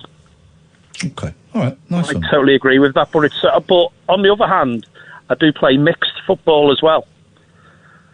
And I'll tell you what, it's so funny that the men don't go in hard on you. Beg your pardon? Really Sorry, but what was that? Steady. A bit of a Freudian slip there, isn't it? Why do you reckon you got the sack? Bigotry? Bit of transphobia? That's what I think, but they didn't word it that way. I remember when you were just going said- for that job, you said to both of us that you were feeling like maybe you'd have to butch up. Yeah, I did, yeah. I mean, again, I'm going to play devil's advocate because no one else will. Maybe you're a crap DJ. I don't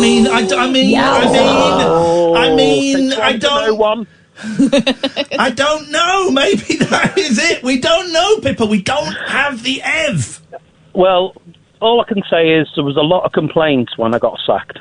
Okay. Good. And the place went downhill quite quickly. Good. It's, the complaints when one gets sacked, trust me, I've been there, are really, really nice. Yeah. But they don't pay the bills, do they? No, they don't. They don't pay the bills. It's a nice thing. Oh, maybe I was right. People are supporting me. I can't feed my children. It's I'd rather have the job. But yeah, tell me about it. And you're in love and everything's all right. Yeah, everything's good. My kids are absolutely fantastic. And I'm waiting for my youngest to finish his GCSEs in July. And then on the 1st of August, I'm coming out publicly. What do you mean, how more publicly can you be? You've already come out on a very niche, cult, hardly listened to yet award-winning radio show. I know, I am worried about that.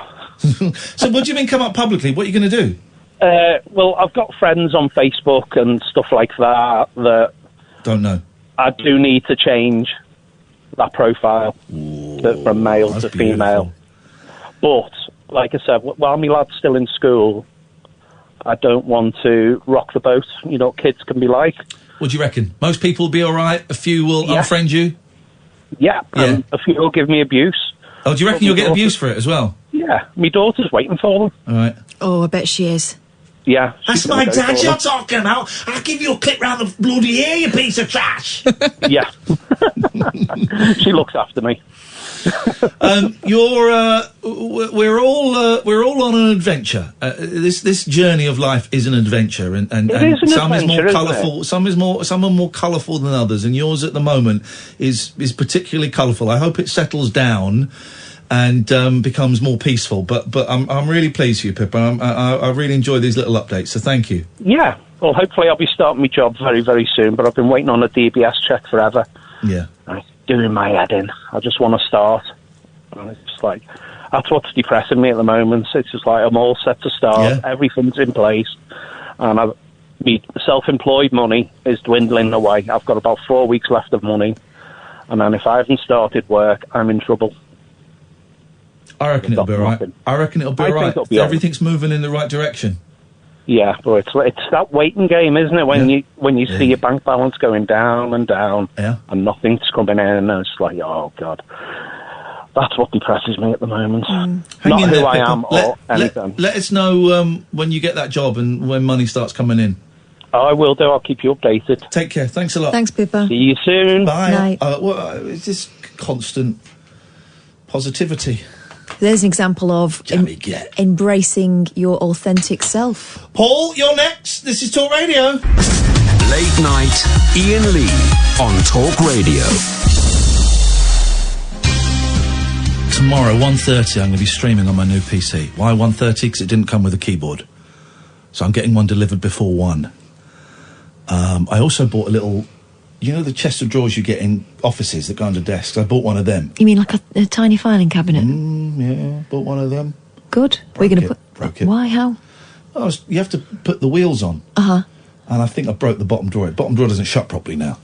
Dafty.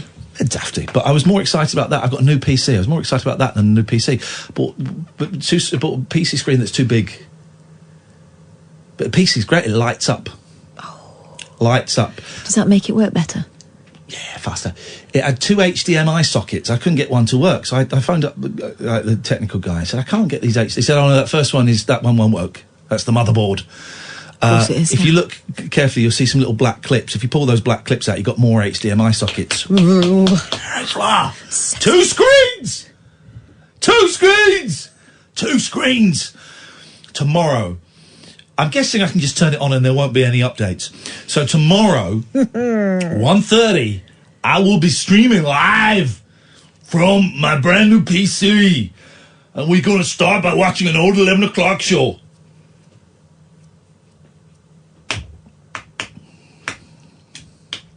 So we're going to do that. That'd be good. Will we see that, or will we see a man struggling with some new equipment? You're going to see it. You promise him? It's pretty much all set up. I mean, it's pretty much all set up.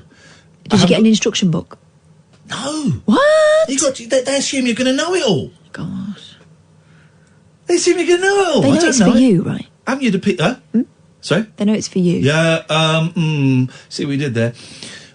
So I need another HDMI cable, which is coming tomorrow, a keyboard, which is coming tomorrow. Then I've got to turn it on. And then I've got to download some programs, we call them. And streaming the night away. Whoa, streaming the night away. Whoa, I haven't used a PC. I've had Macs. I was still at LBC, still living in the flat in London before we had a baby, using Macs for 15 years. Gosh, you must be tired. It doesn't even make sense. I know. So I am very, very excited to get back to PC. Here's something. PC stands for personal computer. So I'm learning as I go along. I'm learning. Oh, right, that was it, was I'm it? learning as I go along. Gosh. It's a real learning... And that's without a manual. Gosh. Yeah, it's a real learning curve for me. It's a great journey, and I want to invite you, dear listener, to come on the journey with me. Happy times. Join me on Twitch tomorrow at 1:30. I'm going to stream my ass off. Not literally, that's against the terms TOS. Let's go to Paul, and we're going to treat Paul with kid gloves. Do you know why that is, Catherine? Because he is a special one. No, because he's in Caerphilly. Oh. You like that, Paul, didn't you? You've not heard that one before. You've heard some. You've heard many. You've not heard that one before, have you? That's not a bad one, man. That's one of the better ones. Thank you, Paul. Thank you, Paul. At last, someone who recognises my comedic talent. Here's the thing about Paul, he is kind. Someone that... I'm tempted to tell the Arias to shove their award where the sun don't shine. Why? Because they've been nominated for 2 awards. Best Speech Broadcaster of the Year and Radio Moment of the Year. All because we saved a guy's life. And yet, some of my funniest stuff does not get the recognition it deserves. So you don't value their judgment? No. I think their judgment is wrong. They are wrong. They should be giving me those awards for the funny stuff I do. The kid gloves thing, he's in Caerphilly. It's out Caerphilly, for those who don't get it, sounds like carefully. Yeah, Radio Moment of the Year right there. Well, maybe you can enter it for next year. I'll take this bit out. Boom. Put this bit in, because sometimes, Catherine, it takes a small man to speak truth to power. Ian, the trouble is, man, it doesn't quite work if you're from Caerphilly, because we don't say carefully. Well, I'm not from there, so... No. And with the greatest of respect, I don't care what you think. Some crappy little town that no one's heard of. Wow. Everyone takes the mick out of. Who cares? Stop the tape. Move over. Paul, for God's sake, it's not all about you. You know that people are dying in the world, right? Oh, that is true. My apologies. It's not all about you, Paul. Put the ego down. What can we do for people actually phone this show? Wow. What can we do for you tonight, Paul? Well, firstly, man, it's nice to hear you back. It's really cool. Like, I love listening to you on your own. Love listening to Catherine on her own. And she was awesome the last few days as well. What a call yesterday as well. Oh, my God. But together, you're the best. Like, you know... Kathy's fab, and Kathy, I didn't listen when I was away because I just couldn't. But I saw everyone saying nice things about her, and I thought, I'm going to kill her. And he's tried. She knows the rules. When I'm away, Kath does a rubbish show. She knows the rules. She broke the rules. I tried so hard, boss. I really did. Kath is my favourite. I don't know why she hasn't got her own show. I do. It's the patriarchy. She's good, man. She's good. I was saying this earlier, actually. I was on Twitter. Why is Catherine not verified? Why has she not got this blue tick? Oh. I mean, like, the show has got one, you've got one, and I had a look, and they, is his name Zizi? You know, the French rapper. It's pronounced Zay, actually. Please, thank you. Well, Zay's got one. He's only got about 100 followers or something. Yeah, but he's okay. He's a poet. Here's this gentleman. He is the poet everyone thinks Stormzy is. But Kat, you touched a real sore point. Are you Paul Yandel? Yes. Yes, man. When we've spoken in the past, did I know that you were Paul Yandel? Maybe, I don't know. No, I did. I didn't. Did not expect you. Thank you for those pictures, by the way. Did not expect. What? He sent me some. Oh yeah. Don't say. He sent me some pictures for my Twitch channel of the Times without any spelling mistakes. Okay. I did. Well, okay. Well, there you go. It's all good. You've touched on a very sore subject, Paul. Katherine will pretend she isn't, but she is very, very bitter about her lack of blue tick. And before anyone says, I know it's the white tick and the blue circle, but she gets very, very bitter. And every now and then, I'll get a WhatsApp going, well, Thatcher's got a blue tick. It's true.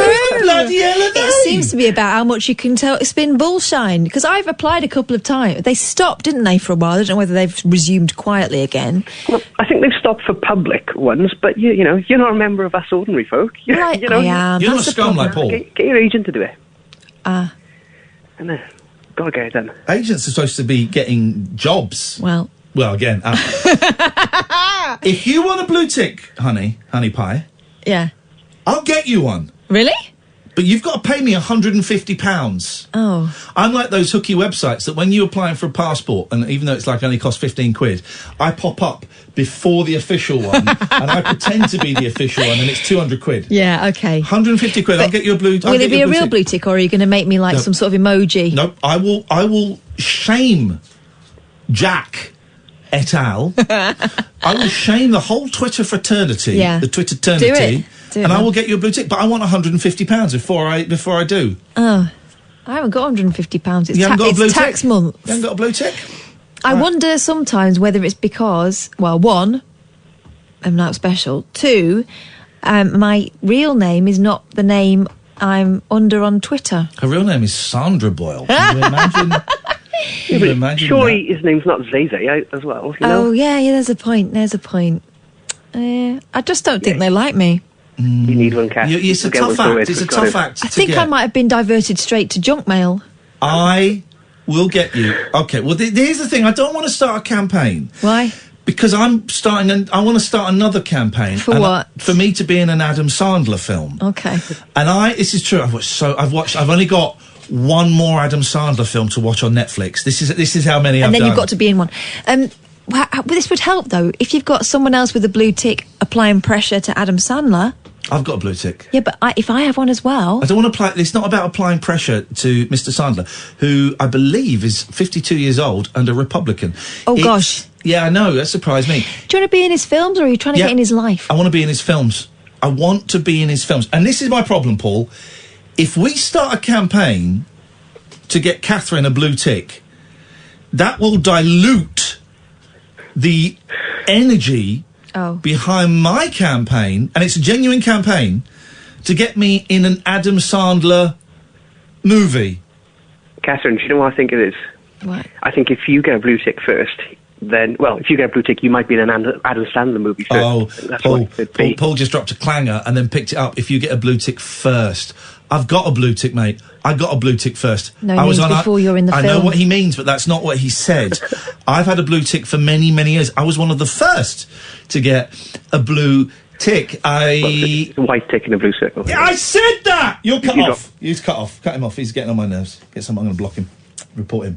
Going to get his Twitter account closed down for anti-Semitism. What? Oh, don't you worry. I've got my ways. I can get you a blue tick. But I don't like your bargains. No, but this campaign, and this is a genuine campaign, dear listener, that I need your help with. I had a premonition that I would be in an Adam Sandler... I've watched so many Adam Sandler films that now, when I dream, I'm Adam Sandler in the films. It's insane. Just anytime anybody says anything... Right, so you're in my dream, right? Yeah. So you're in my dream. Mm-hmm. All right, just say something to me, and this is how I react in my dream now. Okay. Do you want another coffee? That's how I react. I take a step back, I look down, and I laugh, and then look back up. That's what he does. Loving it. Loving it. So I want to be in his films. Now. Help me. I'll tell you after the news, because this isn't... The thing is, right, this isn't just a fantasy. Oh, no. It's not just a fantasy. I'm actually... Well, no. Turns out... You're supposed to be together? I'm actually very good friends with two people that have starred in Adam Sandler movies. Oh, suddenly this whole story is blown. Define very good friends. I will do that after the news. 034, if you can sort out Caddick and the blue tick quickly, 03444991000. If you can help me get in an Adam Sandler movie. Luke Haynes has tweeted, bit of perspective here. I am Luke Haynes. Luke effing Haynes. No blue tick. God help us if there is a war. It is reserved for the higher echelons of celebrity, and I don't want to rub this in everyone's face, but 2 words: pig's vagina. Okay? You're not talking about me. Oh God, no, God, no. Oh God, no! I hate this one. This is Talk Radio. Late night, Iain Lee on Talk Radio.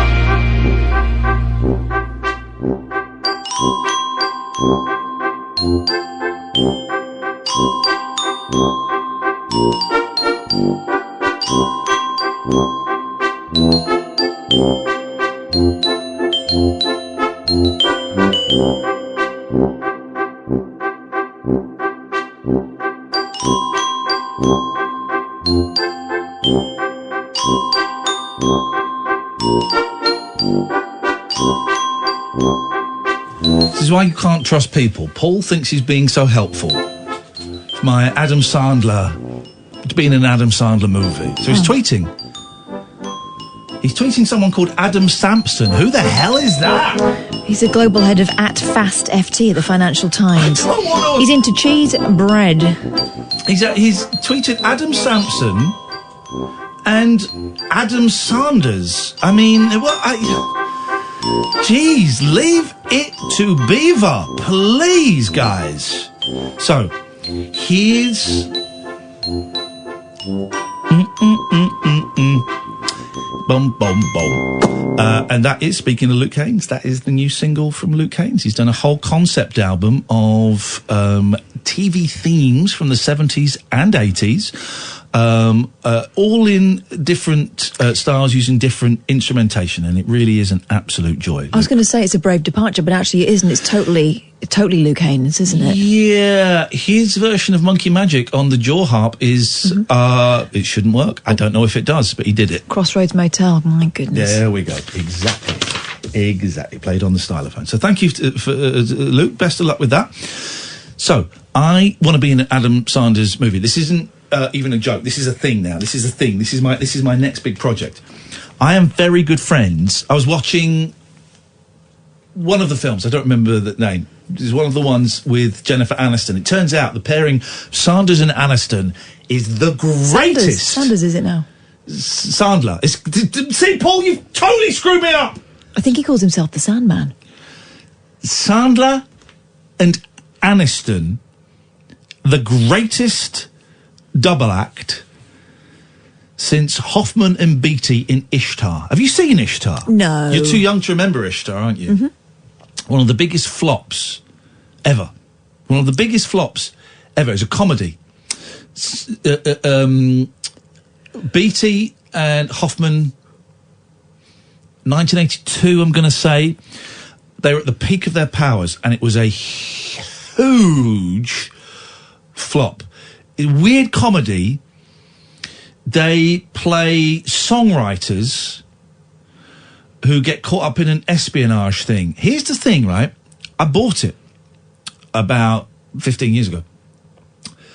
The first 20 minutes is hilarious. This is how I remember it. I've not seen it for years. First 20 minutes is hilarious. I remember thinking, God, this did terribly. Why did this do so badly? And then after that, it is flipping awful. But the first 20 minutes, I couldn't stop laughing. It's how I remember it. They're writing songs. They're songwriting guys. It's a funny thing. But Sandler and Aniston, great comedy double act. And I was watching. Was it to do with the goddess Ishtar and sort of the way they used to worship her in the olden days with great big orgies and stuff?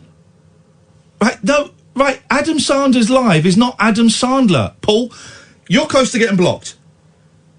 I have no idea. No idea, Catherine. That's a nice little project for you. You can investigate that and let us know tomorrow. Brilliant. I might be sick. But if I'm sick... That'll be moment of the year, next year. If I'm sick, I'm going to keep broadcasting. Don't you dare cut my mic, Sam. You cut my mic if I'm throwing up. And I will come and throw up over you. Oh. So I'm watching this film. It's on a boat. And I texted you, didn't I? I said, oh, my God. One of my close showbiz friends is in this film. Why are you blank-faced? Which close showbiz friend? David Walliams. Oh, he's close, is he? He... What you said to me is I could say hello to him. No. Oh, what did I say after that? He would say hello to me. He would say hello to me. He has done. On several occasions. He saw me walking down the street once, and I saw him, and I thought, I don't really want to talk to David. So I crossed the other side of the street. He crossed the other side of the street to say hello to me. Oh, you couldn't get away from him.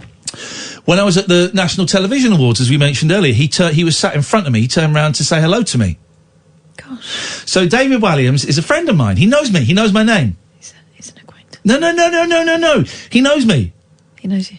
My friend Mackenzie was in a TV series with him, Barking. Look it up. So, and he was like a star in this film with him. Listen, take that stayed at a hotel my mum was working at. That does not make them my friends. Okay, I don't even know what you're talking about now. I just kind of switch off when your voice comes in. It's a great skill I've developed. So that's one friend I've got who I'm going to reach out to on the social media in a minute. I don't have his number.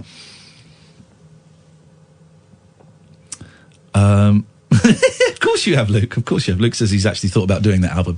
Of course you have. Come to me. I got a dozen albums, concepts that you can have. Right. But stop tweeting me, look, because it's making me forget. This is actually very important. Unless you know Adam Sandler, he's not interested. No. Right. And then I thought, what's the one recurring theme in every Adam Sandler movie? Him being a bit rubbish? Another one. Redemption. They have one actor in every film who always dresses up in a racially offensive way and plays a character from a different nation. Yellowface, he's playing a Mexican in this film I'm watching at the moment. He always is. It's the same actor. Another good friend of mine, Mr. Rob Schneider.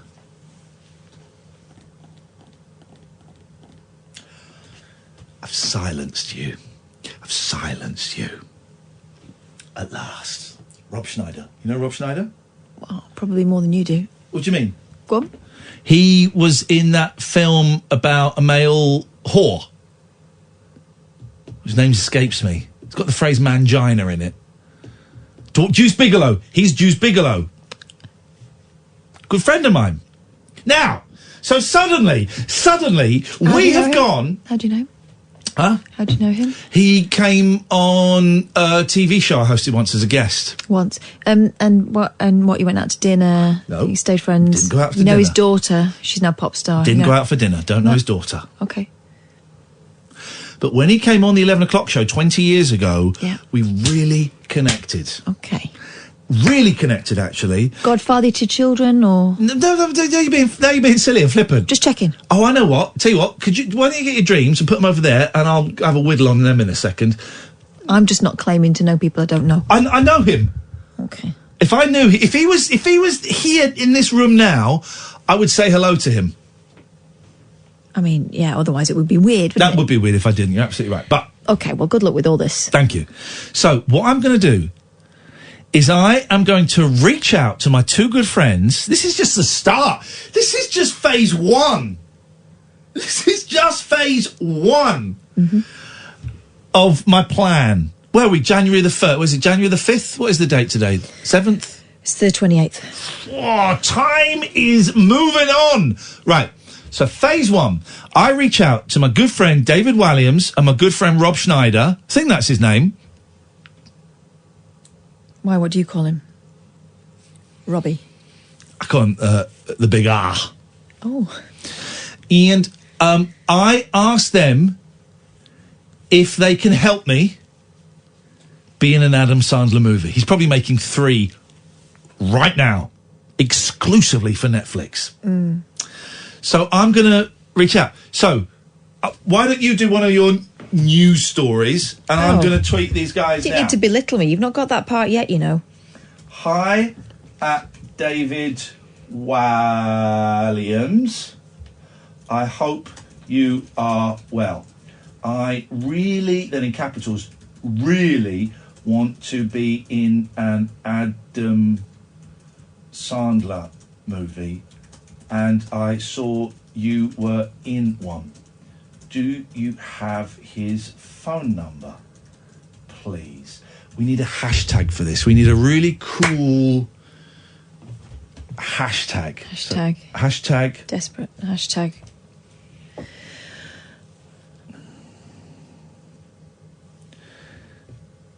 Get me in an Adam Sandler movie. I'm going to put movie because in America they don't say films, they say movies. You're right. So, hi David Walliams, I hope you are well. I really, really want to be in an Adam Sandler movie, and I saw you were in one. Do you have his phone number, please? Hashtag get me in an Adam Sandler movie. And we just send that. And we wait for the phone to ring. Oh, no, he hasn't got your number. And we wait for it to respond. Well, it's just easy. I wonder if he's for David's probably following me. No, It'll be David's assistant, won't it? He stopped following me. He's not following me. Okay. Just we wait. Now we go. Now we go. Hi, Rob Schneider. Boom. I got his name right. We met 20 years ago on a UK TV show called... I spelled years wrong. Called The 11 O'Clock Show. I know you are friends with Adam Sandler, and I really want to be in one of his movies. Can you help? Hashtag get me in an Adam Sandler. The hashtag is the key, because then it gets it trending, and then it gets into the top 10 trends, and then it becomes a local trend, then it becomes a worldwide trend, and then people just can't ignore the hashtag. Yeah, but you don't want everyone tweeting get me in an Adam Sandler movie, because it'll be confusing, and then they'll all get part. Okay, well I should have put get Iain in an Adam Sandler movie. Well, it's too late because I've started the hashtag. Okay, well it's going to be a very long movie. All right, well I'm going to put get... All right, I'm making an executive decision. Get Iain in... No, because they'll think I'm called Lane. No, get me in an Adam Sandler movie. We met. Hi, Rob Schneider. We met 20 years ago on a UK TV show called The 11 O'Clock Show. I know you're friends with Adam Sandler. I really want to be in movies. Can he help? Can you help? I hope you and your family friendly are well. Tweet. Oh, you know when you've just done something and you think, oh, this could be life-changing. This could be life-changing. I feel energized. I feel like Keith Richards when he had the blood transfusion from the baby. I feel, oh, guys, really got to... Thanks for the retweet, Kath. It would help if I had a blue tick, but I do what I can. Thanks for the retweet. You get me in a movie, I'll get you a blue tick. But you can forget the 150 quid, that's gone. Oh, that's out the window. Gosh. Do it 50. I've really just felt like a little shiver there There wasn't an earthquake, was there, just then? No. Well, then that was my life-changing direction. Okay, good. That was my life-changing direction. Guys, we really need to get behind this. I need retweets. I need hashtags. I need that hashtag to trend. Let's get this trending. Let's really see if this can take off. Let's workshop this. Any ideas you've got, share them with me, because my success is your success. The more successful I am, the more successful you are. The less likely he is to speak to you again. Exactly. Well, I probably will have to stop doing the radio show once I become a Netflix movie star. Oh. Jeez, excuse me. So, guys, Roger, thanks for the tweet, mate. You've not put the hashtag in, so you're dead to me. Let's get that hashtag trending, guys. Let's really see if we can get in there. If you know any influencers on any of the social media, let's get them talking about this. Let's make this the chatter. You know, when they talk, then the security forces say, well, we've heard the chatter. We've heard chatter on the dark web. Let's make this the chatter. Let's make this the chatter that the security... Let's drown out ISIS chatter and terrorist chatter, which we're bored of that now. Let's drown that out. Let's make this the chatter. Okay? Thank you for your help so far, guys. This is well, you say help. There's 11 people have liked it, but only 7 people have retweeted it. I think likes have more power than retweets. Do they? I think so. Boy, oh boy, oh boy. Would you like to carry my baggage for me? No. To Hollywood? No, thanks. You don't want to carry my baggage to Hollywood? No, thanks. So you don't want to come to Hollywood with me? I've got enough arms for all your baggage. That's a way of saying, would you like to come to Hollywood with me when I make a Netflix movie? No, thanks. I heard it's a dump. Sam, would you like to carry my baggage? Yeah, of course. Guys, gonna have a lads fortnight in Hollywood, yeah? Yeah. On me. Sounds good. Have fun. We will. We'll have a lot of fun. Do you like pole dancing? Of course. Great, you're going to be pole dancing for me, and I'm going to be putting $50 notes down your pants. Glad I'm not going. This is going to be awesome. I'm going to see Sam pole dance. 0344 499 1000. This is Talk Radio. Late night, Iain Lee on Talk Radio. Just checking to see if Rob or David have replied. They haven't replied yet. Early days. I'm not expecting anything before 11. Catherine, what have you got, please? A story about the late, great Nicholas Parsons. Oh, we'll be playing our interview with Nicholas a bit later on. This is in a talk at the V&A Museum. Paul Merton told this story.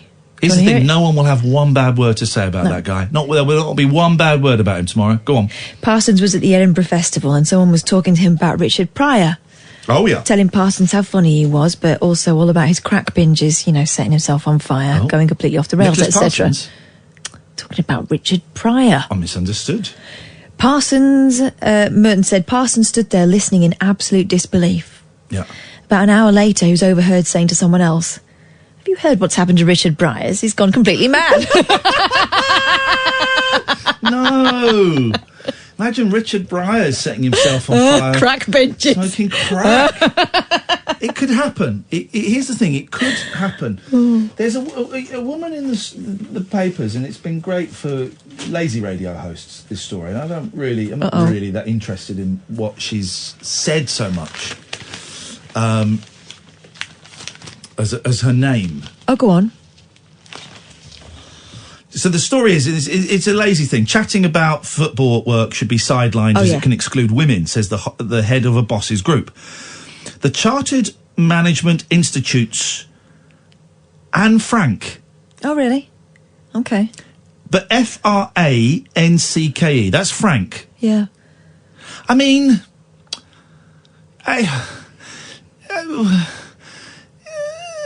I mean... There'll be loads of Anne Franks. No. Yeah, there will. No. I reckon it's... But you would... It's like some names you go...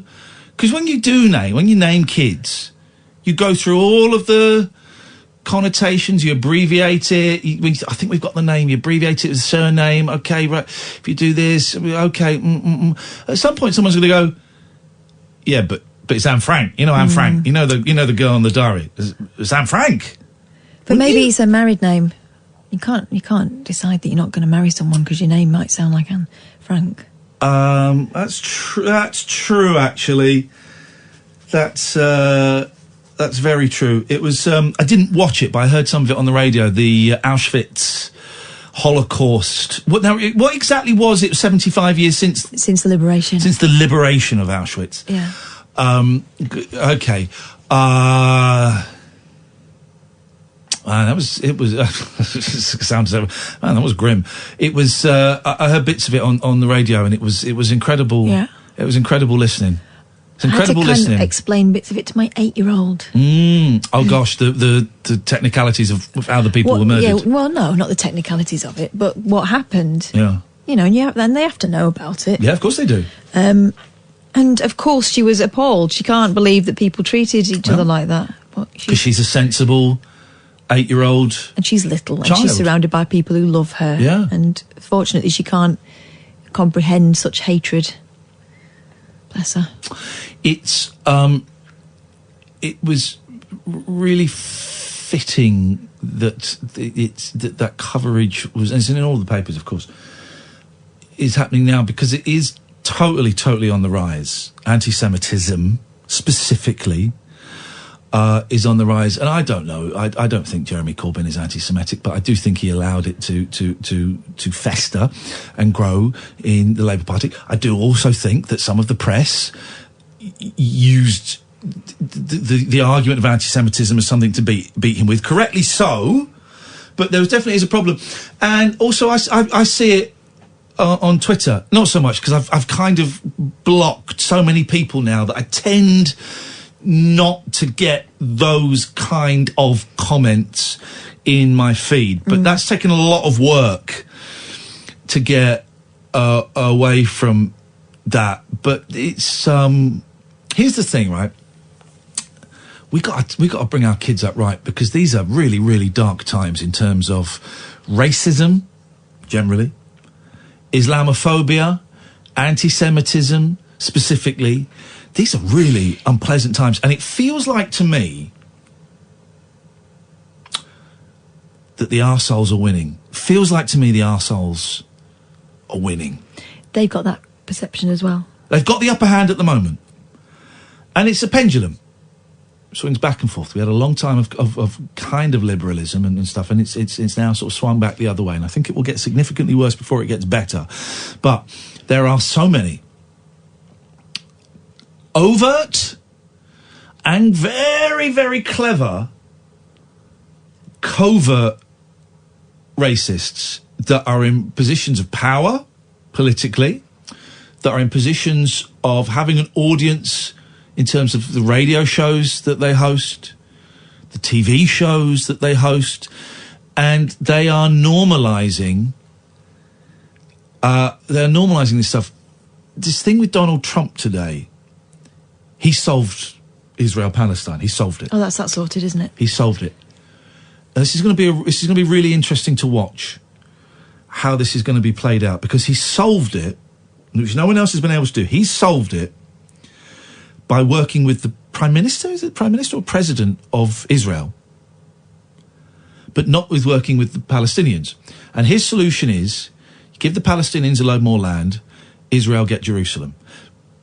Where, from what little I know of that whole situation, Jerusalem is the key, because Jerusalem is also the birthplace, as well of Christianity, it's the birthplace of Islam. And the Palestinians believe that they have as much, if not more, and I'm not on either side, but they believe they have a legitimate claim to Jerusalem. And this whole Donald Trump thing that came out today excludes, I think they get like a little bit of the east part of Jerusalem. East Jerusalem, they get a capital. But they don't really get Jerusalem. And he's worked this out with the Israeli Prime Minister. And of course, Palestinians have gone, nah. Yeah, immediately rejected by Palestinian President Mahmoud Abbas. He's gone, nah. After the nonsense we heard today, we say 1,000 no's to the deal of the century. And it's just, I don't know which way this is going to go, right? Because I don't really understand the situation. I don't really have a horse in this race. Is this going to make people more anti-Islamic? Or I can see it at some point being spun as anti-Semitism as well. I can just see it being spun, and I get it's complicated, man. I get I'm like a sixth former, but this thing but with at least Trump you is going admit to make that. things exactly. He goes ploughing in and says, "Right, that's that sorted, lads." Yeah, I heard the press conference on the way in, and it was the arrogance, and then you've got the head of Israel going, "You are the greatest President Trump. You are the greatest friend Israel has ever had in the White House." And I'm thinking, oh my God, what is going on? What is going on? Anyway, I don't know. I don't really know enough about it to pontificate too much. I'm just sharing my thoughts. Let's go to Bill. Good evening, Bill. Oh, good evening, Ian. Bill, what have you got for us? What a pleasure to speak to you. It must be. I've only ever called you once, and that was about 2 years ago. Did we argue? No, we talked about the great guy, Robbie Vincent. Okay. And then I was very pleased to listen to your live chat with him probably about a year ago. Oh, he's nice, Robbie. I like Robbie a lot, yeah. Oh, he's a fantastic guy. He's a good man. I've had to rate probably the greatest sort of talk show host, and you've probably come second to that. You say my chat with him, Bill. I couldn't get a word. It took him. He said, I'm going to sit back and let you lead it. 10 minutes into it, I couldn't get a word in edgeways. I actually quite live fairly local to me, and I met him in Waitrose about a year ago. I had a little chat with him. He's a fantastic. He's guy. changed. Waitrose. I first listened to him when I was a teenager at school. He obviously did the late night show on BBC London. He was the pioneer then. Yeah. A three-day week and all that. And he's been an absolute role model ever since. And so have you, Ian, in a way. Well, may God bless you. That was fantastic. The reason I'm phoning tonight, Ian, is this is something that I wanted to share with you that you understand more than most. A week ago, I had a complete nervous breakdown in public, and I was destitute in Hyde Park, no money, no shelter, no food. But I've made a complete recovery, unbelievably, within a week. I feel so mentally strong, happy, vibrant. I listen to you as I do it, for the last couple of years. I thought I must share that with you. Bill, I'm just going to flag up, because we're playing the Nicholas Parsons interview. We've only got a few minutes left. So if we don't get the full meat and two veg of this story, I hope you'll call me back tomorrow. Of course I will. What, if you don't mind me asking, what happened was it Hyde Park, you said? Yeah, I was in the middle of Hyde Park last week. What it is, it was a huge domestic. I've been married to my partner, solid as a rock, 35 years. We go like a house on fire. But because I'm working class stock English, she's Indian origin. Yeah. The only thing we ever had any conflict with is I like living life to the full. I don't think about money. Love it. Whereas she's always a bit cautious about money, and that's her upbringing. But it all exploded when I found out a school friend of mine was a multi-millionaire, and this is absolutely, all this is true here. And we got invited to a very swanky hotel in the middle of London. Of course I want to go live it up large, have a great time. According to her, quite rightly from her perspective, there's no such thing as a free lunch literally. If it all goes tits up, then we get a massive bill. And that was a huge mental explosion, but I feel fantastic now, Ian. Gosh, can you afford these jollies? No, what it is, I'll explain it again, because it's my... No, I don't go on jollies. But I live within my means. I sort of pushed the envelope a bit. Yes. But a friend of mine who I found on Facebook, a school friend of mine. Right. Just to disclose, by accident. He never revealed this before, because he's a multi-millionaire and he was quite locally to us. He offered me a freebie, a swanky central London. Actually, it's not. It's opposite in the Shard. Yes. He's got contacts in the Shard. One of the big restaurants. But you ended up having to pay for it. Do it large and live it up. I would trust it. If he says it's a freebie, it's a freebie. But you ended up paying for it. Wife of Indian origin thinks, well, that goes. Your wife is. We all. The bill. This is schoolboy. This is schoolboy basics. We all know that there's no such thing as a freebie. Well, if you're right about this, then my wife was right as well, and I would have done with the bill. But I trust him. But you're feeling better now. He's got a big company in Knights, which is massive. But that was the conflict anyway. But you can't. What I wanted to share with you and your listeners, Ian, you can have a massive breakdown. I had it in a gym, actually, my local gym. Huge. I didn't know what to do. But I've recovered completely because the breakdown can be so, lethargic. It's like being reborn. Cathartic, where you have a big breakdown, and then you can have the big recovery. That's exactly the place I'm at the moment. It is. Bill, listen, I have to go, because I have got to go to a break, and we're going to play this Nicholas Parsons interview that if you enjoyed the Robbie Vincent one, you're going to enjoy this. Give me a call later in the week, and we'll talk more about that. Breakdown is, you reset the clock. Sometimes it's a breakthrough. It's like, oh, you're good. Sometimes it's like switching the computer off and then on again. And I know, I've had a couple, and, you know. No more phone calls, please, dear listener. This is the Late Night Alternative, some weeknights from 10 with Iain and Kath on Talk Radio. Late Night, Iain Lee on Talk Radio. Poor old Nicholas Parsons. You had to book him when we interviewed him a couple of years ago. I'm going to play the interview in a second. I mean, he was an old man. It was a little bit... Yeah, sometimes the telly was up a bit loud and... Didn't he phone you up after we'd done the interview to talk about when we were going to do the interview? Yeah, there was that. So, yeah. And that's when you kind of realised, because when he went into Nicholas Parsons mode in the interview, he was his usual debonair self. And I'm not saying that he wasn't off air, but you got the feeling that you only felt like he was an older man. He was a guy in his 90s. Yeah, when you were trying to do the arranging. But he was an absolute delight throughout. Wouldn't he call you like my dear or something? He had some, slightly old-fashioned. He was lovely. He was lovely. And this is one of those people, you will not see one bad word on Twitter about him. You will not see one bad word in the newspapers about him, because everyone loved him, and he was great. And he's done everything: movies, TV shows, radio shows. He's a movie star. He appeared on, well, you're hearing this, I think, if I remember it correctly, he appeared on the Ed Sullivan Show in the States. Really, really strange, where his career went. Anyway, he passed away yesterday now at the age of 96, and I remembered that we'd interviewed him, and I asked Catherine to dig it out, and you sit back and relax and enjoy me and Kath talking to Nicholas Parsons. Nicholas, it's such a pleasure to talk to you. You are, you're a national institution, a comedy legend, and I absolutely love you on Just a Minute. How long has that been going for now? 40 odd years, isn't it? No, 50 years. Is it? This year we celebrate our 50th anniversary. Flipping heck. I know it's just flipping heck, because it's almost difficult to believe. I can't quite believe I did the original pilot. Yeah. And I'm still doing the same show, and I haven't missed a single one. Over 900 performances. You've never had a sick day? No, you don't in our business. If you're a bit off colour, you still go into work. It's beautiful because it's so simple. A lot of these game shows and quizzes and panel shows, they're all a bit complicated, but it's just so simple, isn't it?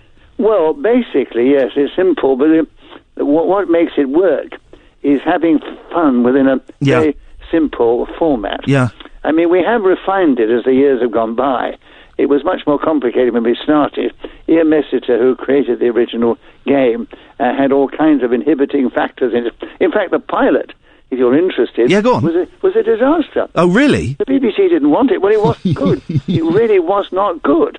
We were stumbling all over the place because Iain Messiter, in order to make it sound better, gave us inhibiting rounds where they couldn't use a certain preposition. Oh, really? Another round where you couldn't use a pronoun. Another round where you couldn't use plurals. And there was stopping and starting and everything. And the BBC said no.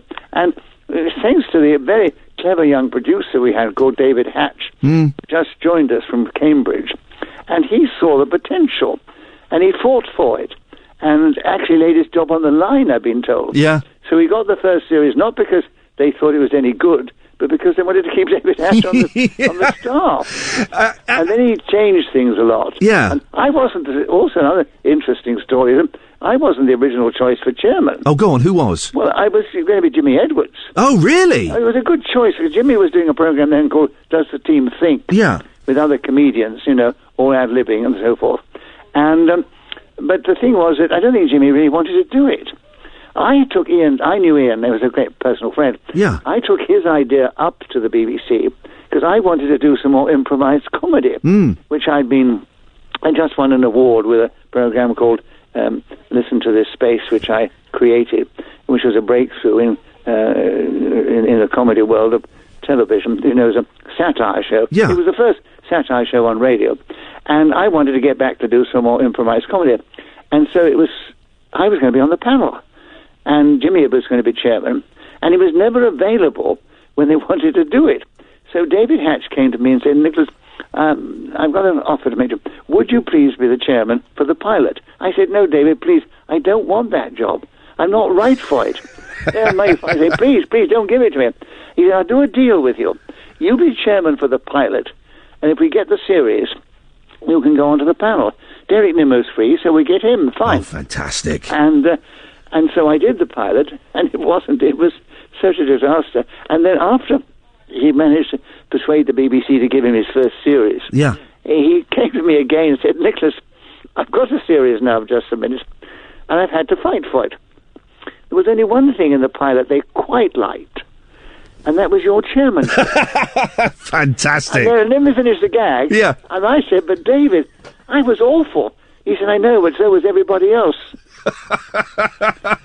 Anyway, you don't in show business if you get offered a good job, turn it down. And you just find a way to use your professional experience, all that you've got over the years, and make that show work for you and work for yourself. And some of the guests you've had on there have been, absolutely phenomenal. Rob Brydon, Tim Brooke-Taylor, Kenneth Williams, John Junkin. Absolutely. So the name, it's a sort of stellar list of show business. Just recently, Al Murray came on, Graham Norton, who comes on quite frequently. Oh, he's brilliant. Graham, who's wonderful. Graham doesn't need to do that to increase his bank balance. He comes on because he loves to do the show. Yeah. I think one of the reasons they enjoyed, Paul Merton, who's our regular, did say, he said, the thing is, you don't have to do any preparation. Yeah. You just arrive and do it. And if you can do it, then it's great fun, and we all have a lot of laughs. And there is which I try to generate. It's like a sort of orchestra trying to generate the fun. And there is that sense of fun. We're all enjoying ourselves, which is communicated to the audience and then communicated to the listener. Yeah. And I think that, the end of it all, they've all had a fun time. Yeah. And they've gone away with and that definitely comes across to the listener. You're laughing with everybody because it does sound. How long do you record the show for? Is it half an hour or does it go on a bit longer?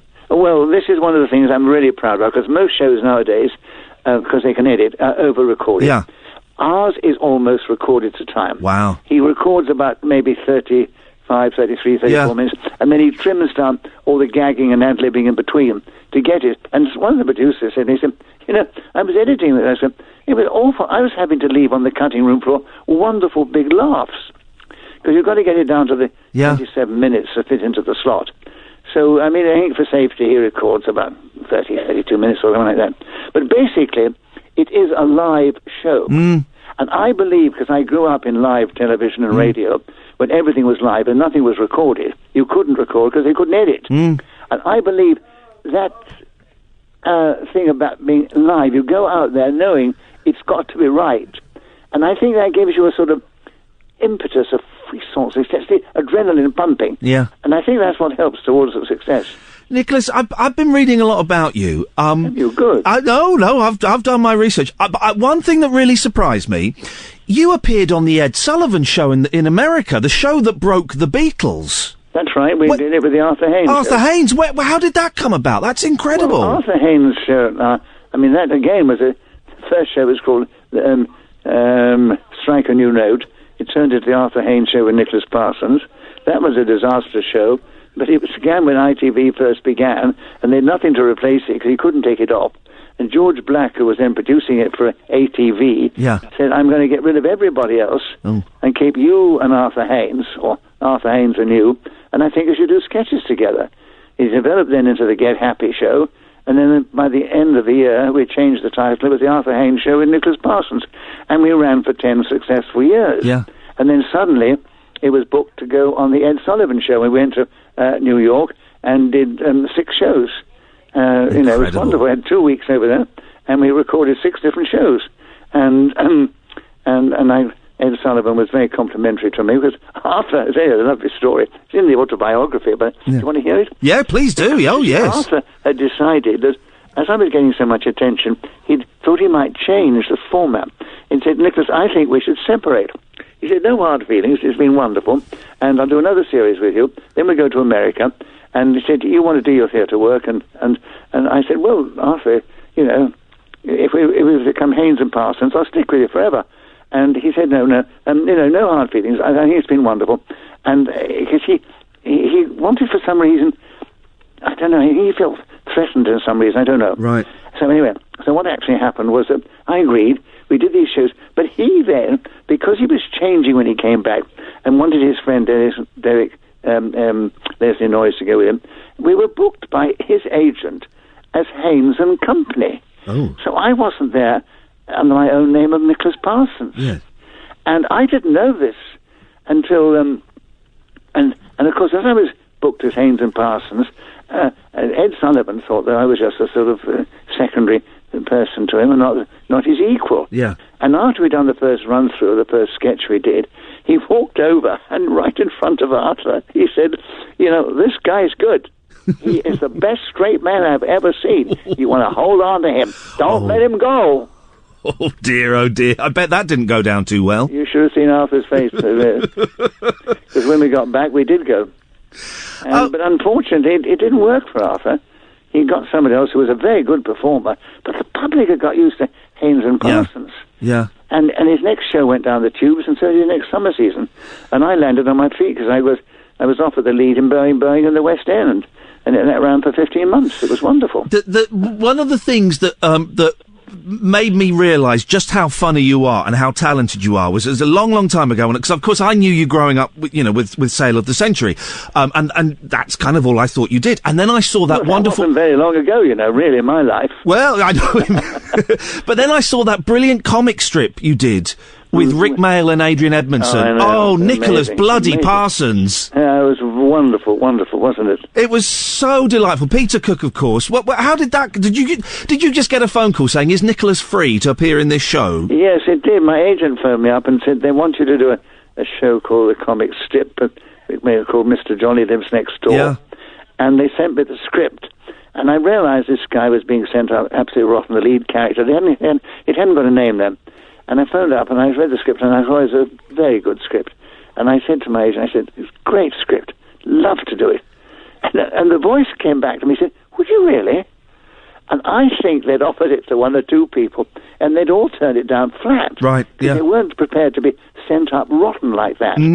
But you see, I'd got a lot of experience as a straight man. I worked with Arthur Haynes for 10 years, Benny Hill for 4 years. Yeah. I knew how to take the flack and come back and make it funny. Yeah. And so I realized that this was a great script and a great situation. And so they were delighted, and they were lovely to work with. We had such fun, so many laughs. It was absolutely delightful, and it was such a revelation for me as a young man seeing that and seeing you, and also you're right, seeing you being able to. Not everyone can take a joke, not everyone can enjoy that kind of ribbing that you got in it. Well, it's a technique, I think, because I was trying to explain to you that I think all my experience working as a foil, a straight man, to Benny Hill and to Arthur Haynes, it taught me how to take it and come back and make it funnier. Yeah. And also, I mean, Paul Merton does it a lot on Just a Minute Yes, he does, with me. yes. I mean, he takes the mickey out. I was listening to it tonight. There was a recording went on. He was up there. At one point, he made the most outrageous remark about me, and the audience roared with laughter. But you see, I don't know what it is. It's some way of taking the insult, riding with it, showing the audience you enjoy it as much as they do. I mean, I said to him, oh, you're absolutely incorrigible. And I think I'm extremely generous. Actually, it was so funny, I'm going to give you a bonus point. Got a round of applause. It's, I don't know what it is. It's just something I can do. I learned it. But show business is a learning curve all the time. You are always, every time you go out and do a show, you're learning. If your antennae are there, you get little wrinkles come to you from your performance, and you'll find how to polish and hone everything that you do. And I've always had that attitude. And so I've evolved a way of working with a comic and taking the flack if they want to give it to me and coming back and being funny myself. How did you get into it, Nicholas? Did you always want to be in showbiz, and were your parents supportive of that? No, they did everything to stop me. Really? Yeah. Well, you see, I was born at a time you didn't do what you wanted. You did as you were told. Yeah. I came from a successful, professional, middle-class family, and I wanted to be an actor from the earliest age, but all my family were professionals. They either took a trade or a professional, the doctors and lawyers and other people. And when I said I wanted to be an actor, my father's reaction was, it was very typical of the age. He said, "Oh, don't be ridiculous. That's not a proper job." And my mother was horrified because she thought everybody in the entertainment or theatre, she called it, was either debauched or depraved or degenerate. And I said to her one time, I said, "But Mother, I don't understand. You love going to the theatre." And she said, "Yes, I do. And you admire people like Laurence Olivier and Sybil Thorndike and Peggy Ashcroft and other people like that." I said, "Yes, well, do you think they're all like the people you describe?" She said, "No, but isn't it a pity they have to work with those sort of people?" And so I knew I wasn't going to get anywhere. And because I've always been very capable with my hands, creating things and building things, I had a lot of clocks. I did this clock program recently, which was based on the fact they knew I repaired and put together grandfather clocks. Wow. And my parents realized that I had this, I call it another type of creativity. It's creativity with your hands. And they thought, well, maybe he should be an engineer. And they got in touch with the relations we have in Scotland, or got in touch with friends, and they found they knew some person who ran a firm on Clydebank called Drysdale's who made pumps and turbines. And next thing I knew, they'd arranged for me to begin an engineering apprenticeship on Clydebank. Wow. Well, quite frankly, I didn't give a damn if I wasn't going to be an actor. Didn't give a damn what I did. Yeah. And the next thing is during the war, just started in 1940, January, and just got my matric, which was the equivalent. I was actually eligible to go to university. I was just over 16, and I was on a train going up to Glasgow in the blackout, the war, and I found myself some digs and a boiler suit. And the next day I was on the green tram car going down to Yoker on Clydebank. I thought I'd entered another world. I didn't understand what they were talking about to begin with. "Oh, Paul, you know, it's all right for you," he said. "You know, they were all like that, so, and then Billy Glasgow accent. And anyway, I mean, but again, I think it's the actor in you. Yeah. If you're going to survive in that environment, you've got to find a way to make a rapport, a relationship with them. And I found a way to do it. I mean, they found me entertaining. I could mimic the gaffers and the foreman, and so I became a mate. I remember one of them saying to me, said, "Hey, Nick, wait, we're going to ask you, said, are you a boss's man?" And I realised what they were after. And I said, no, I don't know the bosses at all. Of course I knew them, they got me the job. I said, he said, "Because that's all right, Nicholas. I mean, you're okay. You muck in, you become one of the lads. You know, you make us laugh as well. Because, I mean, that's it. You're a mate. Because if you were a boss's man, we'd crucify you."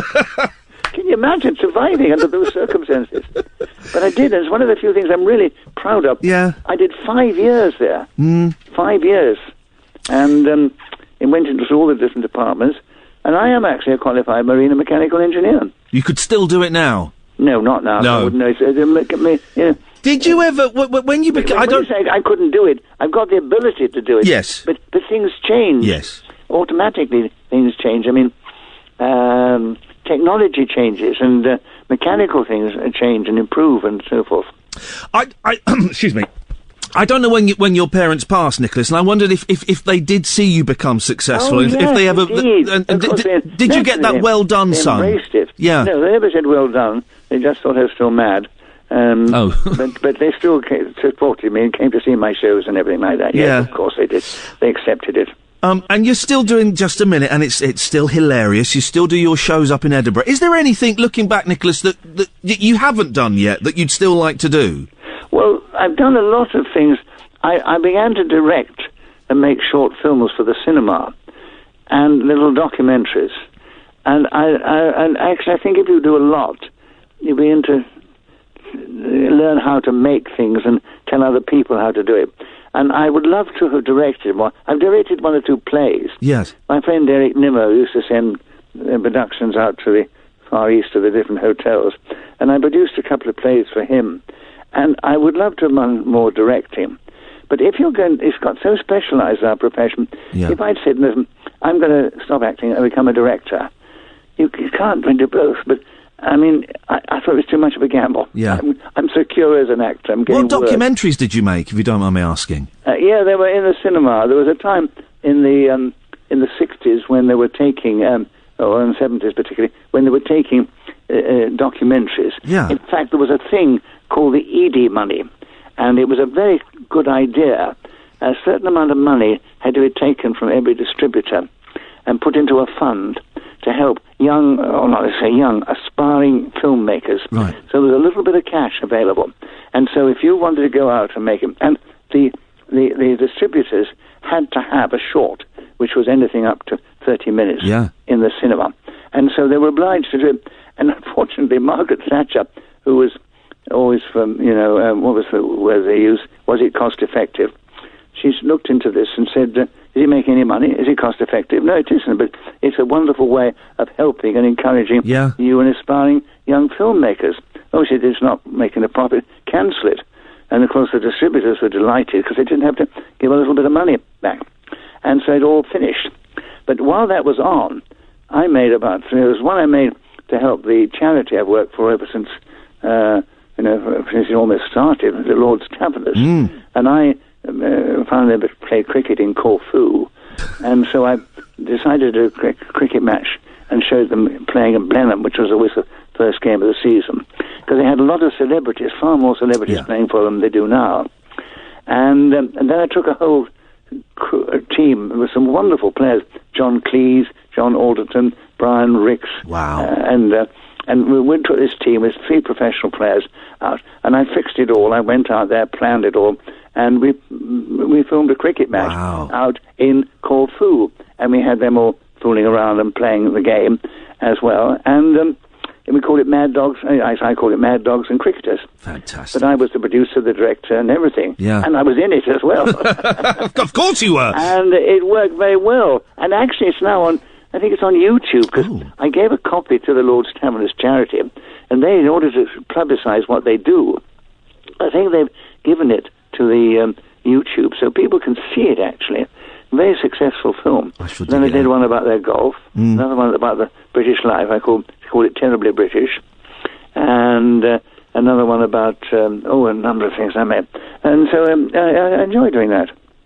Nicholas, listen, I'm going to let you go, because I can hear you've got Coronation Street on in the background. I don't want you to miss that. No, my wife is a Coronation Street fan. Can you hear it? I heard the theme tune coming back in after the adverts. Oh, right. Well, that's because my wife, she loves the soaps. I mean, don't worry about that. It's a great show, isn't it? It's a crack. Have you ever been in Coronation Street? No, I've never been in any of the soaps. No? They've never asked me, no. I can imagine you strolling down there. Now, that's one of the few things I haven't done. Because now, because when I was younger, they didn't have people who are known elsewhere in the soaps. Now they do, because they've all been in them, haven't they? Ian Lavender and Les Dennis and others. Oh, I can imagine you ordering a pint in the Queen Vic in EastEnders or something. I can imagine that. Nicholas, it's such a thrill to talk to you. I honestly, I just think you're absolutely fantastic. Keep going, and not at all. I look forward to more Just a Minute. Thank you so much for your time, Nicholas. And by the way, yes, sir. May as well plug it. I mean, go on. I have written a book. Oh, plug it. About Just a Minute, called Welcome to Just a Minute, which is a phrase I used at the beginning. Yes. And that's still available in paperback. It came out in hardback. I did the memoirs just a few years previously, which was, my life in comedy. And I still do my one-man comedy show around the country. I'm up for the Oxford Festival in April, so I do my comedy show. Do you never feel like just retiring and having a rest? Has that ever been an option? I think I'd fall down and die. Yeah. I mean, I do believe that if you keep yourself going and use your brain, it helps to keep you young. Yeah. And I think it's very important to people to have that attitude, because you hear of people who've done the same job for many years and then they retire, whoops, and they just potter about, and then they fade away. I think you've got to keep using your grey matter, and that helps to keep you young and keeps you going. Oh, I think, and I hope this doesn't sound patronising, I think you are genuinely an inspiration. Well, are you 93 now, and you're keeping up with people like Paul Merton and Josie Lawrence, and you're seeing them head to head, you know. Well, thank you for the compliment, but yeah, I think, if you keep on the ball, I think no reason why you shouldn't. Nicholas, bless you, sir. Thank you so much for your time. Take care. Lovely to be on Talk Radio, and best wishes to all your faithful, loyal listeners, and you should have more and more of them. Thank you, Nicholas. Good night. Bye-bye. Good night. Unmissable late-night radio with the original king of unconventional conversation. Make contact with Iain Lee. Late Night Iain Lee on Talk Radio. We'll get you talking. Talk Radio.